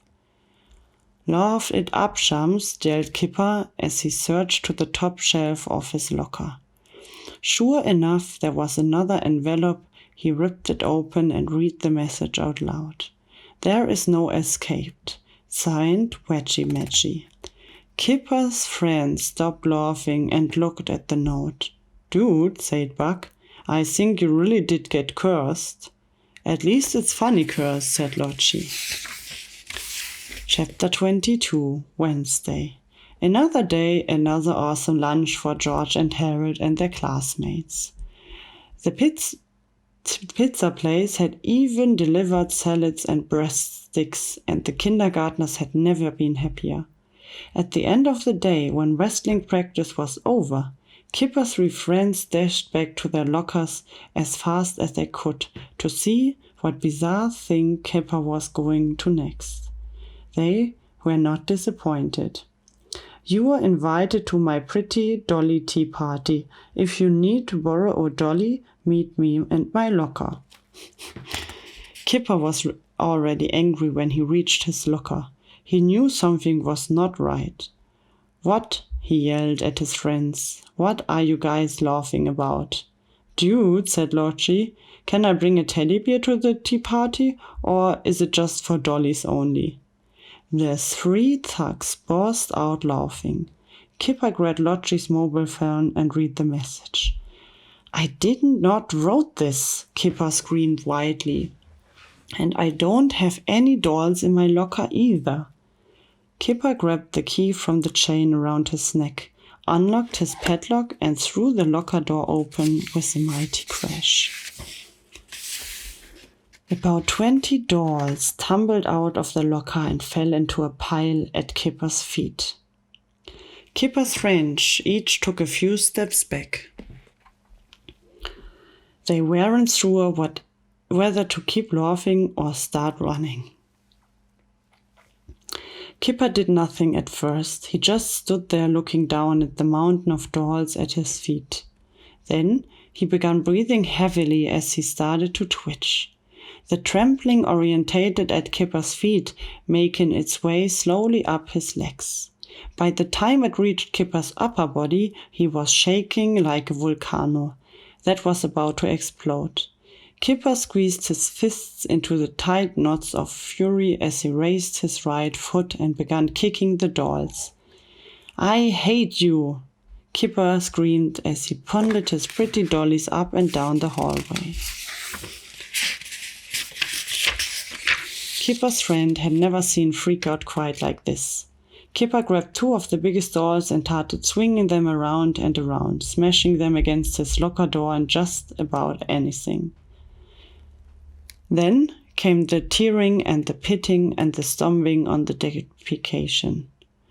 Lodgy, Buck, and Finkstein decided it might be a good time to start running.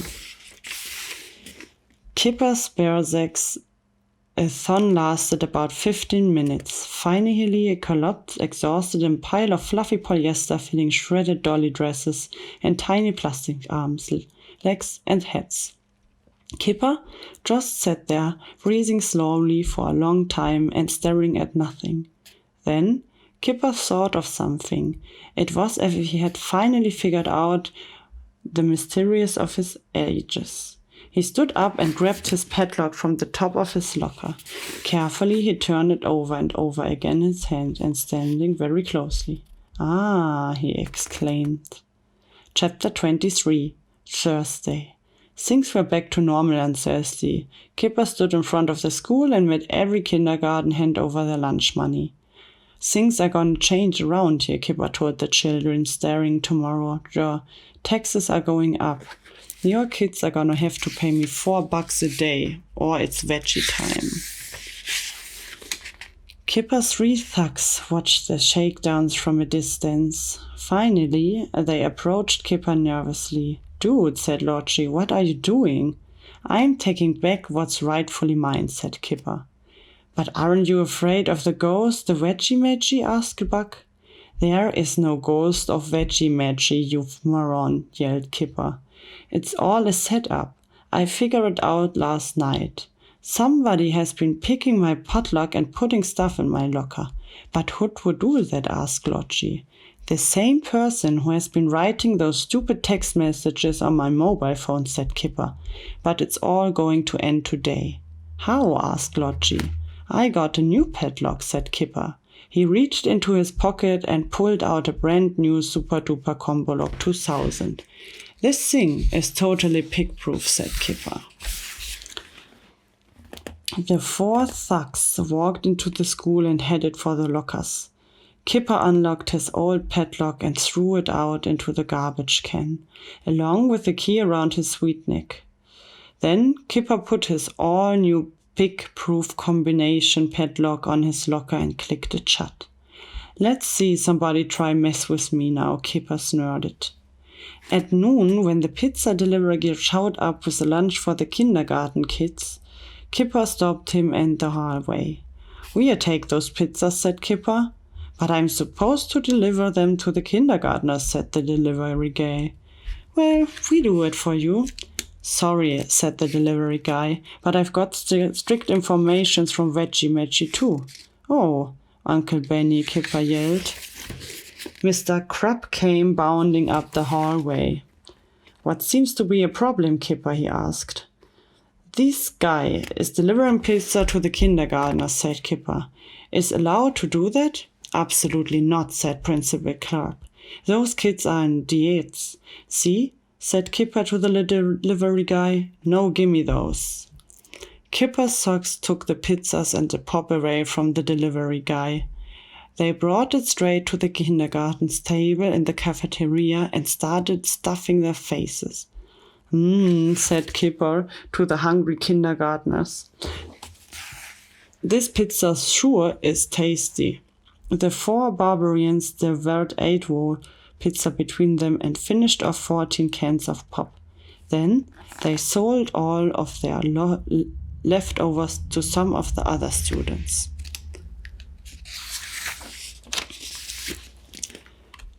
"Too bad that kindergartners can't buy any," Kipper laughed. "But they don't have any money to, do they?" George and Harold were heartbroken. They had already seen Kipper's new padlock and noticed that it never left Kipper's hands when he unlocked it. Not even for a second. "Well," said Harold sadly, "I guess the jig is up." "Nothing is over till we say it's over," said George. "We've got to think of something else, and quick." Chapter 24.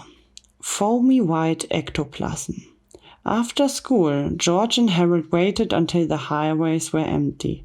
Then they opened their secret stall in the boy bathroom. George had an idea. He climbed up on the stilts and Harold pulled the trousers all the way up to the top of George's head. Then George tried walking around looking out the zipper hole with one eye. "Well," said George, "how do I look?" "I'm not sure," said Harold. "You kinda look like an afro with legs." said George, as he peeked at himself in the bathroom mirror. I think I'm going to need a haircut. George's idea would have to wait until tomorrow.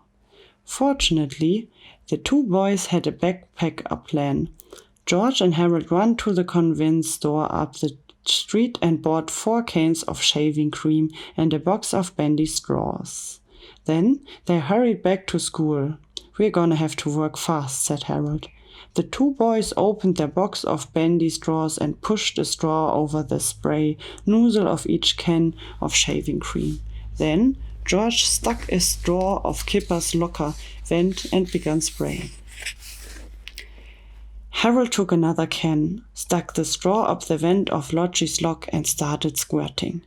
After a few minutes, George and Harold's cans were empty. They then took 2 more cans and did the same thing to Bugs and Finkenstein locker. George and Harold hid the empty shaving cream cans in the secret bathroom stall. Then they ran out to the back door of the school towards the football field, screaming their heads off. The cheerleaders, who were just finishing their practice, saw George and Harold running like lunatics. What's wrong, little boys? Asked one of the cheerleaders. We just saw a ghost, cried George. Yeah, cried Harold. He was in a hallway over by the lockers. The cheerleaders were frightened. What did he look like? He was invisible, said George, but he left a trail of foamy with a couplet wherever he went. The cheerleaders screamed. They were terrified, but they were also very curious. The girls huddled together in a tight, shivering group as they tiptoed in the school to see for themselves. Everything looked normal, but they still screamed a lot anyway. One of them pushed the button on the drink fountain, and when water squirted out, they all screamed some more. What's going on? Yelled Kipper, who had just gotten out of wrestling practice with his buddies. The cheerleader screamed again. There's a ghost up here, cried Wendy Swan. Some little kids saw it. It was leaving foamy with ectoplasm everywhere. That's crazy, Kipper yelled. Ghosts aren't for real. He and his buddies laughed arrogantly as they unlocked their lockers and opened the door. Suddenly, 4 giant waves of foamy white shaving cream splashed out into the hallway. Foamy white ectoplasm, yelled the cheerleader. They screamed and ran for their lives. Ectoplasm, cried Buck. I've heard of that. That's ghost juice. I got ghost juice in my trousers, Logie wailed as he burst into tears. Get it off, screamed Finkenstein as he jumped around frantically, swatting at the shaving cream that covered his legs. I hate ghost juice. There's not such a thing as ghost, Kipper yelled, but it was no use. Lottie, Buck, and Finkenstein slammed their lockers and screamed in horror as they slipped and slid in the foamy white ectoplasm. The 3 terrified thugs tumbled down the stairs, tripping and pushing and elbowing each other as they struggled to glide out of the front door. Kipper was at the hit's wit's end. He plopped down on the floor in the middle of the hallway and curled up into the shivering ball. Uncle Benny, he wailed. As usual, Mr. Crab came running down the hallway. What's wrong? Yelled Mr. Crab. Kipper showed Mr. Crab the ectoplasm and told him the whole terrifying story. That's a bunch of bunk, yelled Mr. Crab. This isn't ectoplasm, it's shaving cream. I use the same brand myself. Shaving cream? Said Kipper. But how did it get inside of our lockers? Well, somebody probably sprayed it through those vents on door, Mr. Crab said. It's the oldest trick in the book. Kipper studied the vents on the lookout down as his passive, fearful expression slowly turned into a venomous visage of violence. Now, Kipper was really mad. Chapter 25. Thursday afternoon. That afternoon at Harold's house, George and Harold wrote an illustration, a brand new comic. When they were done, they scanned each page and printed out 4 copies on Harold's printer. The comic book had to look very old, so they took a large bowl outside and filled it with water. Harold added 2 handfuls of dirt and stirred 8 tablespoons of instant coffee crystals into the water. George carefully tore the edges of each page, then crumbled them all up into little balls and soaked them into a giant ball of filthy water.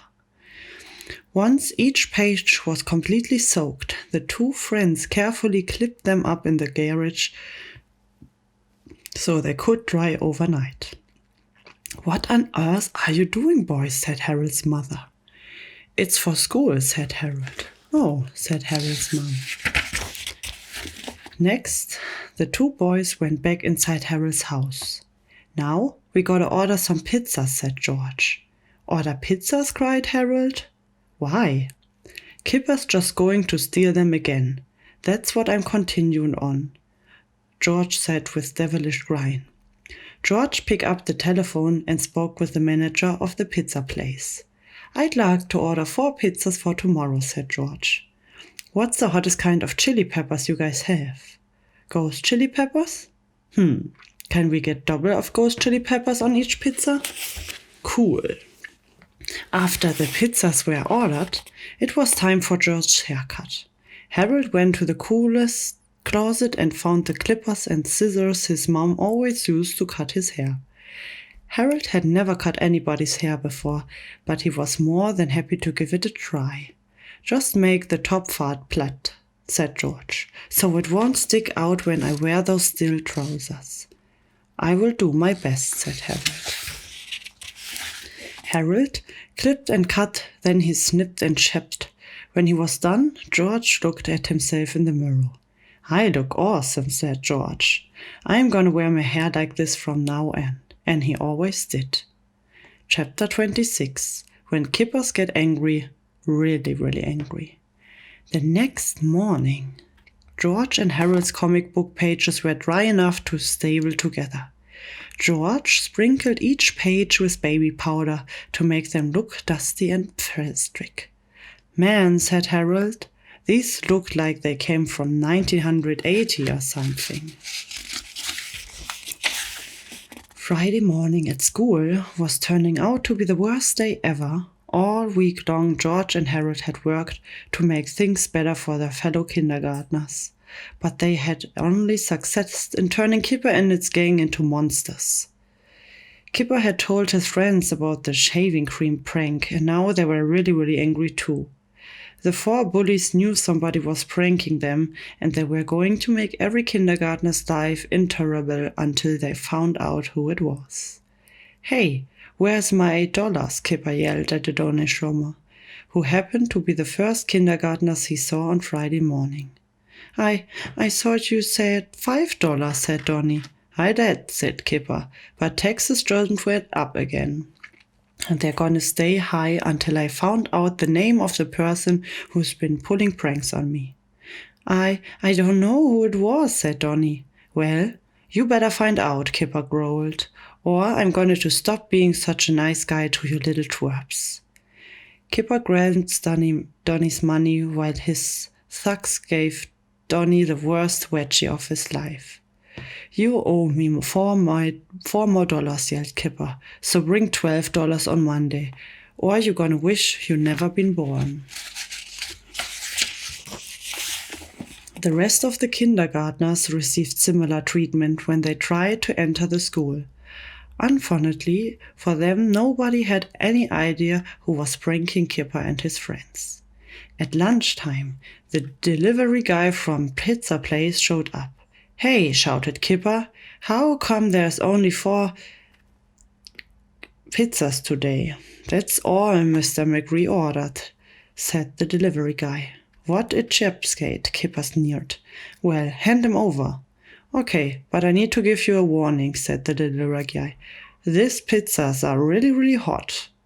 "They'd better be hot," yelled Kipper. "I hate cold pizza."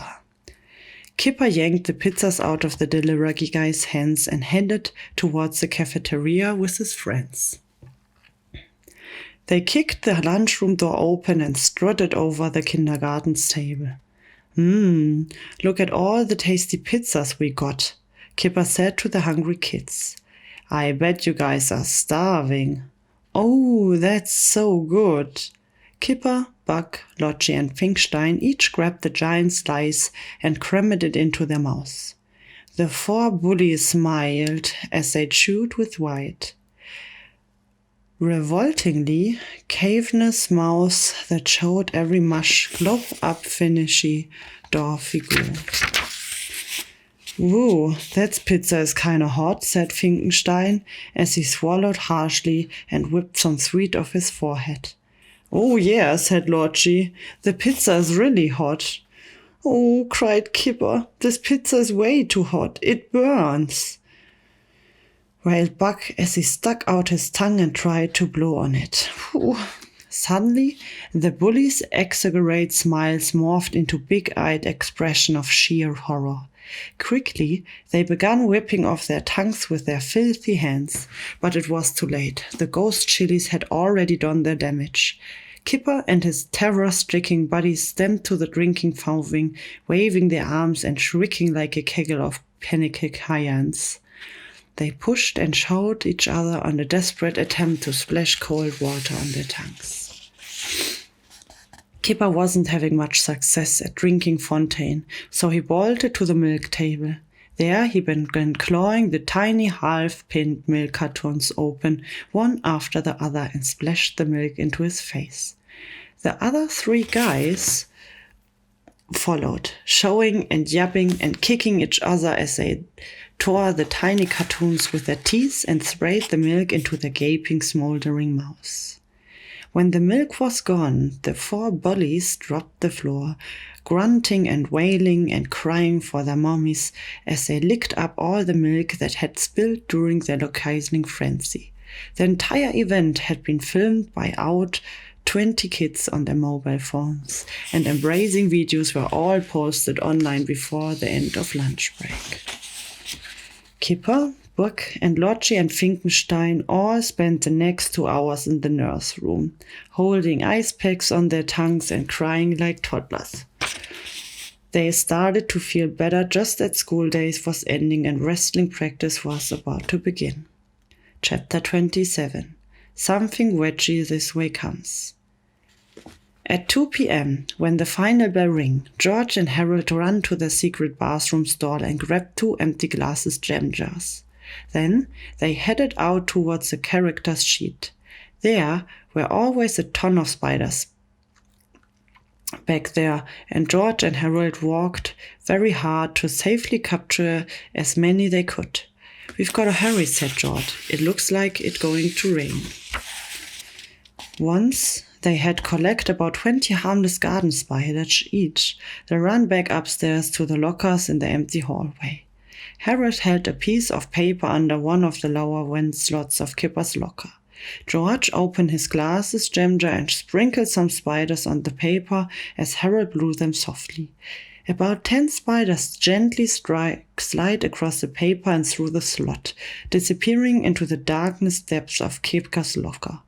Next, they moved on the Lottie, Bucks, and Finkstein lockers, gently blowing an assortment of 8 lead resistant into their vents too. George and Harold knew that it takes about an hour for a spider to build a completely web. They looked at the clock on the wall and realized they had only 44 minutes until wrestling practice was over. I hope those spiders work fast, said Harold. We've got to work fast too, said George. There's still lots of stuff to be done. The 2 boys grabbed some supplies and sneaked into the boys' locker room next to the gym. Harold found Kipper's deodorant stick, pulled off the cap, and twisted the dial on the button until the deodorant stuck all the way out of the canister. George pulled the thick white deodorant off and threw it into the garbage can. Then he opened a package of extra spicy jalapeno cream cheese and began packing it into plastic deodorant canister with a spoon.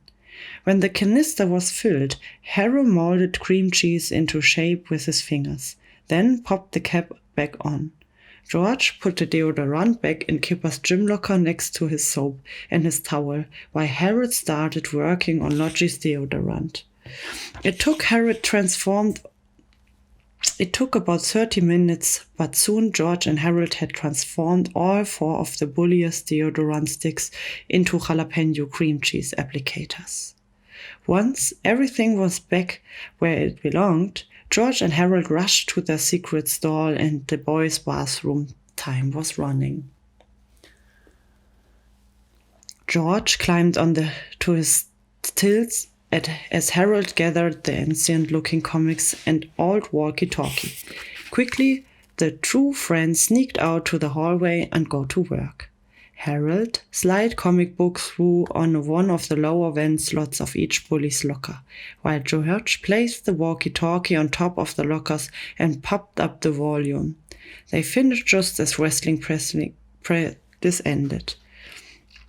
Dark clouds were beginning to gather outside, and a distant thunder could be heard rumbling miles away.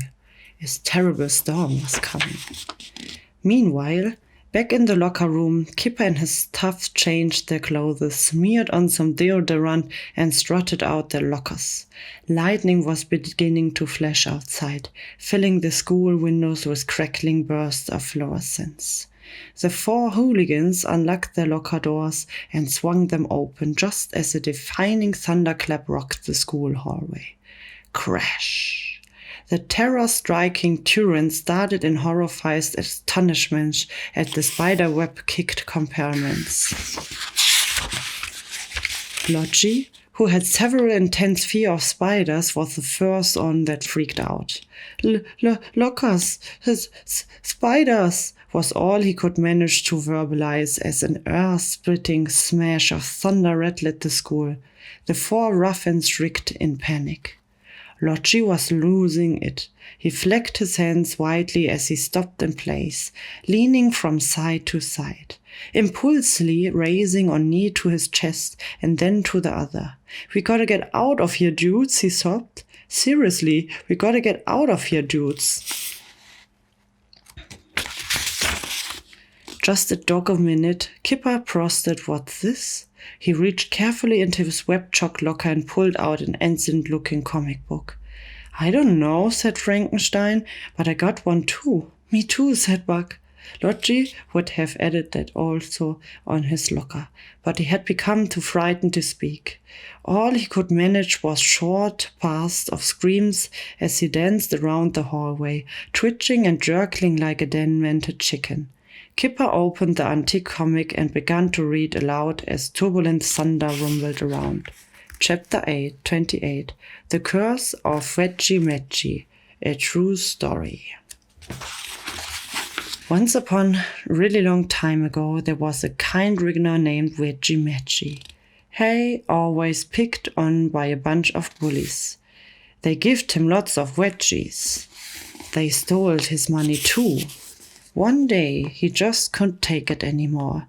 He wished to see a wispy lady. She looked into a crystal ball. "No, it get wedgies all the time. I will give you a magic potion that will help you." But she forgot her glasses. She grabbed the wrong bottle. "Just pour this on your pants before your next wedgie and you will be safe." The next day, the bullies came back. Wedgie poured the potion on his panties. Oh no, his panties disappeared. Poor Wedgie became a ghost, but nobody was scared. Wedgie was so naked that he did of embraced. Goodbye, cruel world. But that night, Wedgie's horn pants came back for revenge. It followed the first bully home from school. "I don't know, but I feel like playing with dolls today." "It's because you are cursed, young man." Wedgie's horn pants got closer and closer. "I am the haunted pants of Wedgie. This is for giving me veggies. Then the pants came to the second bully's house. Oh, he come my food toasted and hot spicy. It's because you are haunted, son. I am the haunted pants of Wedgie Maggie. This is for stealing money. Then it came to the third bully's house when he was in bed. I wonder how come my armpits are all burny. I am haunted pants of Wedgie Maggie. Whoosh. This is for being mean to kindergartners. Once Wedgie Maggie was revenged, his pants became a piece. But beware to wherever it mean to kindergartners form on. Don't come back, okay? How to tell if you got cursed. You start acting all weird and stuff. You want to play with dollies and dress lights. You get ectoplasm in your stuff. And spiders too. Awesome food like pizza tastes all hot and burns your mouth. Your armpits get all burny stuff. How to undo this curse? You must undo all the bad stuff you did and never pick on nobody ever again. Chapter 29. The Perfect Storm. It was getting dark now, and the storm outside was intensifying. The four bullies started in knee-melting terror of Dusty, Antsy, and Comic in Kipper's trembling hands. Their mouths hung open in shock, but they were too afraid to move. Finally, Finkstein began frantically scratching his sweat-soaked armpits. "Dudes," he blurted, "we are dead men. It's over. Game over." Buck began to cry. "My pits are burning. I think I got the curse." "Me too," Lodgy squeaked as tears powdered down his face. Kipper looked into the quivering eyes of his three terrified friends. His armpits were burning as well, but he was too frightened to admit it. Suddenly, a deafening blast of thunder shook the building. The light bulbs in the school flickered twice, and the bullies held each other on soft, uncomfortable. Inside the bathroom, George and Harold could hear their air ends shrieking out in the hallway, and the two friends tried as hard as they could to keep from laughing. They both knew if they started, they'd never be able to stop. Harold picked up his walkie-talkie and pressed the transmit button. The toy walkie-talkie on top of the lockers clicked with a crackle of static. "I am the haunted trousers of Wedgie Maggie," whispered Harold over the tiny speaker. "Hey," cried Kipper, Did you guys hear that? I am coming for you," Harold whipped. No, screamed Lodgy, who was running around in small circles, punching his head with his fists for some strange reason. Lightning exploded again, and the hallways rumbled with thunder. The four bullies had now become completely uninked. Buck dropped to the floor and curled up into a shivering ball, crying out of his mother to come and solve him. "Leave us alone," Kipper screamed, swimming his fast in the air. "We are sorry." Mr. Krupp was in the middle of a teacher's meeting, all the way on the other end of the building, when he heard screaming. "It sounds like Kipper's freaking out again," he growled, slamming his fists on the table. "And I'm going to get to the bottom of it." He got up from the meeting and stomped out of the room. Kipper and his friends heard pounding sounds and stomping feet coming from the other side of the school building. The stomping got louder and louder and closer. "Let's hide in the bathroom," squeaked Lodgy. Immediately, their four frightened friends scrambled for the bathroom door. Inside the bathroom, George and Harold were still getting ready for the final prank. Harold steered the wooden stilts where George pulled the pair of trousers up their head. "I can see," said George. "Here," said Harold, "let me." Suddenly the bathroom door crashed open, and the terrified bullies tumbled inside. They looked at Harold holding on the giant pair of trousers in front of them. Lightning pierced the darknet clothed. Everyone froze. The stomping footsteps came closer. What are you doing with those trousers, kid? Cried Creeper. Harold couldn't think of a thing to say. It wasn't supposed to happen like this. They weren't ready. For a split second, Harold saw his entire life flash before his eyes. He and George were going to get God. Their lives were about to end. The footsteps in the hallway got even louder. George knew they were in trouble. He couldn't see, but he grasped the stills anyway and took a blind, wobbly step forward. The bullies beheld what appeared to be a pair of trousers walking by themselves. They grasped each other and shrieked in ear-splitting horror. "Get away from those trousers, kid," cried Buck. "Get away from those trousers." Then, as if an angel had whispered into his ear, Harold thought out of the perfect thing to say. "What trousers?" he asked. Boom. Suddenly, time seemed to stand still. Boom. The 4 bullies stepped back in horror. Boom. Their eyes grew impossible wide. Boom. They opened their mouths to scream. Boom. But not a sound came out. Boom. George took another step towards the bullies. Boom. As they clawed at the wall behind them. Boom. Then the lightning flashed again. And everything went dark. The terrible storm had knocked out a power line nearby, and the school was now completely back. Kipper and his thugs scrambled over each other, desperately trying to make their way through the bathroom door. Mr. Krupp was to be their next obstacle. He had finally reached the lockers when the lights went out. His elephantine footstep had stopped cold, and he stood in the darkness, breathing heavily and sweating abundantly.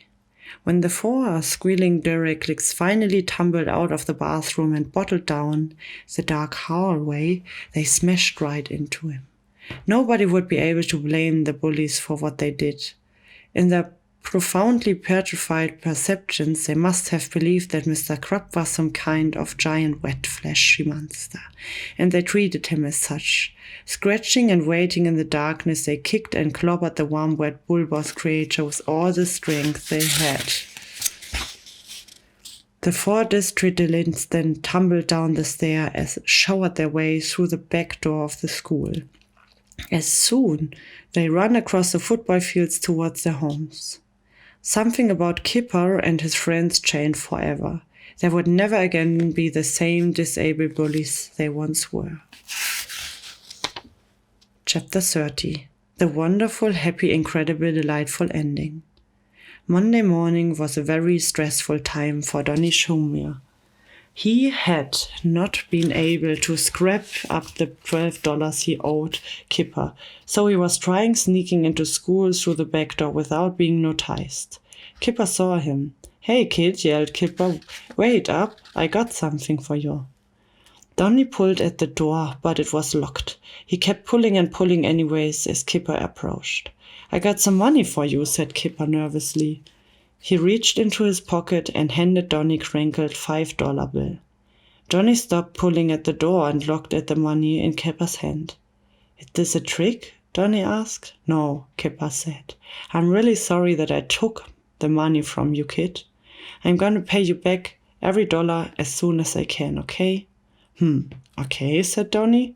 He took the $5 bill from Kipper's hand and rushed to the front door of the school. His morning had turned out different than he had expected.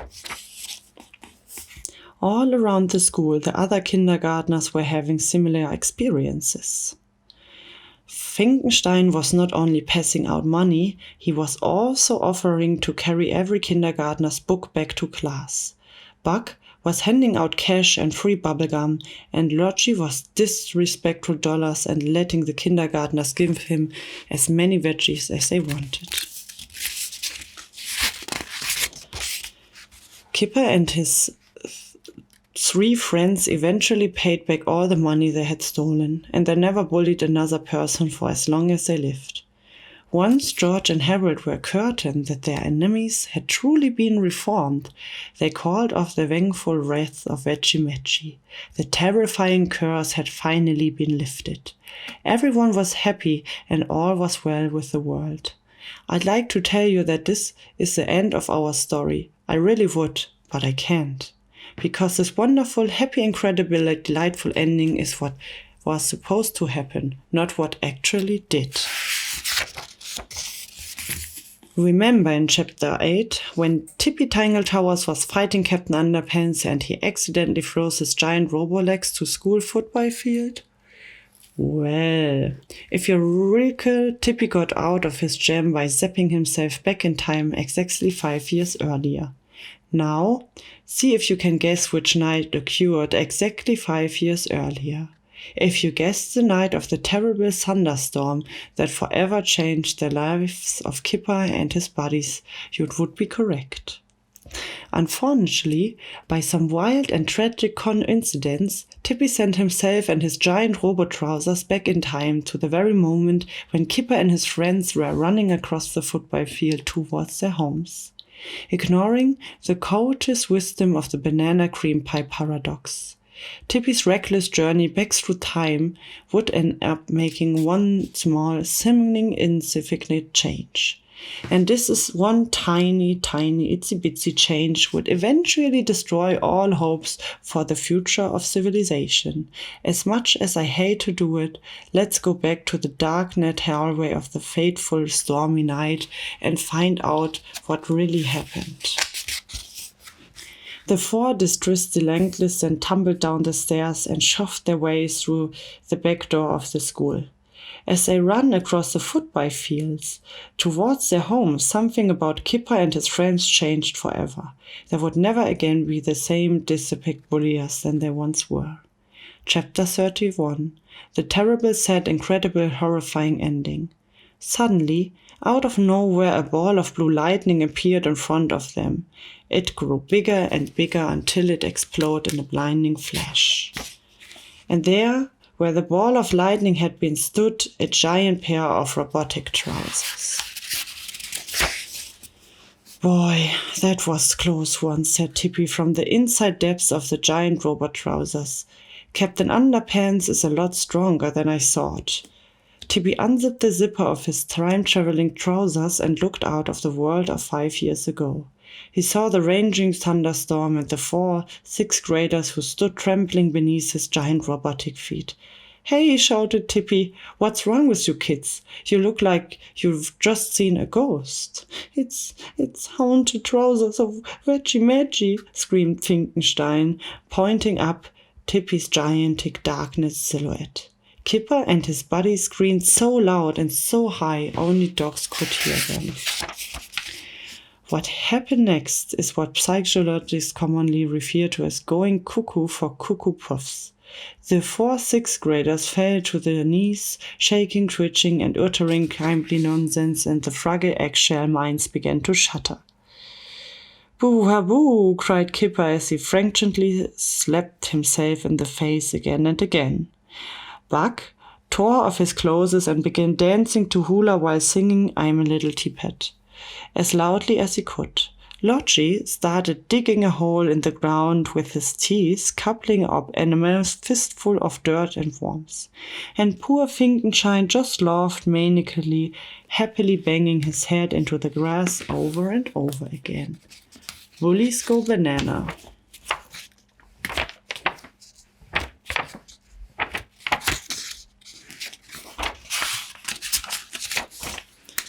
"Boy," said Tippy, "kids sure were weird 5 years ago." He quickly reset the controllers of his Tinker time travel to 4 years in the future and pressed the "Away we go" button. Suddenly, giant sparks of blue lightning shot out from the robot trousers. Several special effects-filled moments later, a blinding flash lit up the sky, and Tippy and his robot trouser disappeared. The next day, the 4 troubled 6th graders were admitted to the Valley Home for Reality Challenged. An investigation into their mental breakdown led police straight to Mr. Krupp, whose bruised and battered body made everyone very suspicious. The cops naturally assumed that Mr. Krupp was somehow behind all of this insanity. Also, no formal charges were filed against Mr. Krupp. Everyone blamed him anyway. Mr. Krupp got fired a few weeks later and he never worked as an elementary school principal again. Chapter 32, 4 years later. 4 years later, a giant of blue lightning appeared in what used to be an elementary school football field. Soon, the sphere exploded in a blinding flash of light, leaving Tippy and his giant robot trousers behind. Tippy peeked out the zipper and discovered that Earth has been destroyed. He crawled out of the giant robot trousers and shuffled through the shattered city, inspecting the chaos. All around him, the landscape was littered with massive moon rocks, skeletal skyscrapers, and torn-up toilets. What the heck had happened here? Tippy cried. When the morning sun rose above the horizon, Tippy finally saw a sign of life. A little preschooler was walking up a burning boulevard with his mother. "Hey, kid," yelled Tippy. "What happened here? How did Earth get destroyed?" "Well," said the little boy, "a few weeks ago, some guy in a nappy blew up the moon and tried to take over the world. But a week later, a bunch of talking toilets attacked the city and ate him up. Then, a week after that, a spaceship landed on the top of the elementary school and all the kids got turned into giant evil zombie nerds. I sure wish you would stop obsessing over such foolish nonsense," the boy's mother said. "But what about Captain Underpants?" asked Tippy. "Who's that?" said the boy. "He's that fat, bald superhero," sighed Tippy. "You know, the guy with the underwear and the red cape. What happened to him? I've never seen anyone like that," said the little boy. Suddenly, Tippy realized what a terrible mistake he had made. Somehow, he changed things in the past, which had resulted in the destruction of both Captain Underpants and Earth. "I must go back and undo what I did," cried Tippy. "I must go back in time to save Captain Underpants." "Quickly," little boy screamed Tippy, "tell me everything you know about these zombie nerds who have taken over the world." "Well," said the little boy, "they are really strong, they're really powerful." Yes, said Tippy. "What else are they?" "They are right behind you," said the boy. Tippy turned and looked up.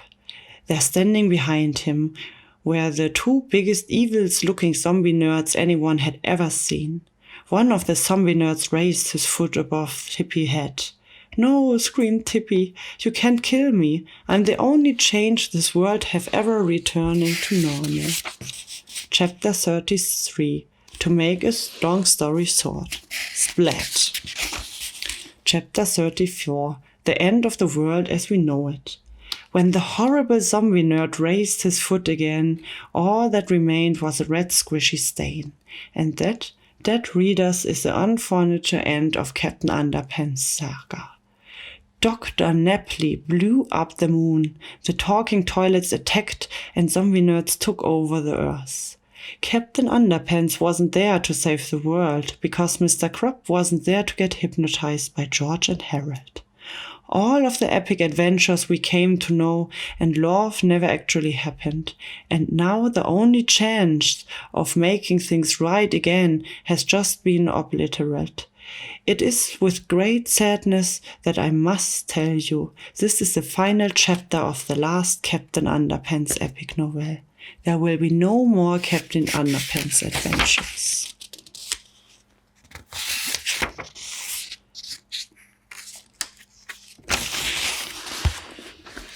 This was a big book from Dave Pilkey. It was the 9th epic novel, Captain Underpants, and I hope you enjoyed the story. I already read all the other books the 8 before about this novel, so feel free to check out in my playlist the other books and start from the first book to now on, that you actually know what is going on in Captain Underpants' life.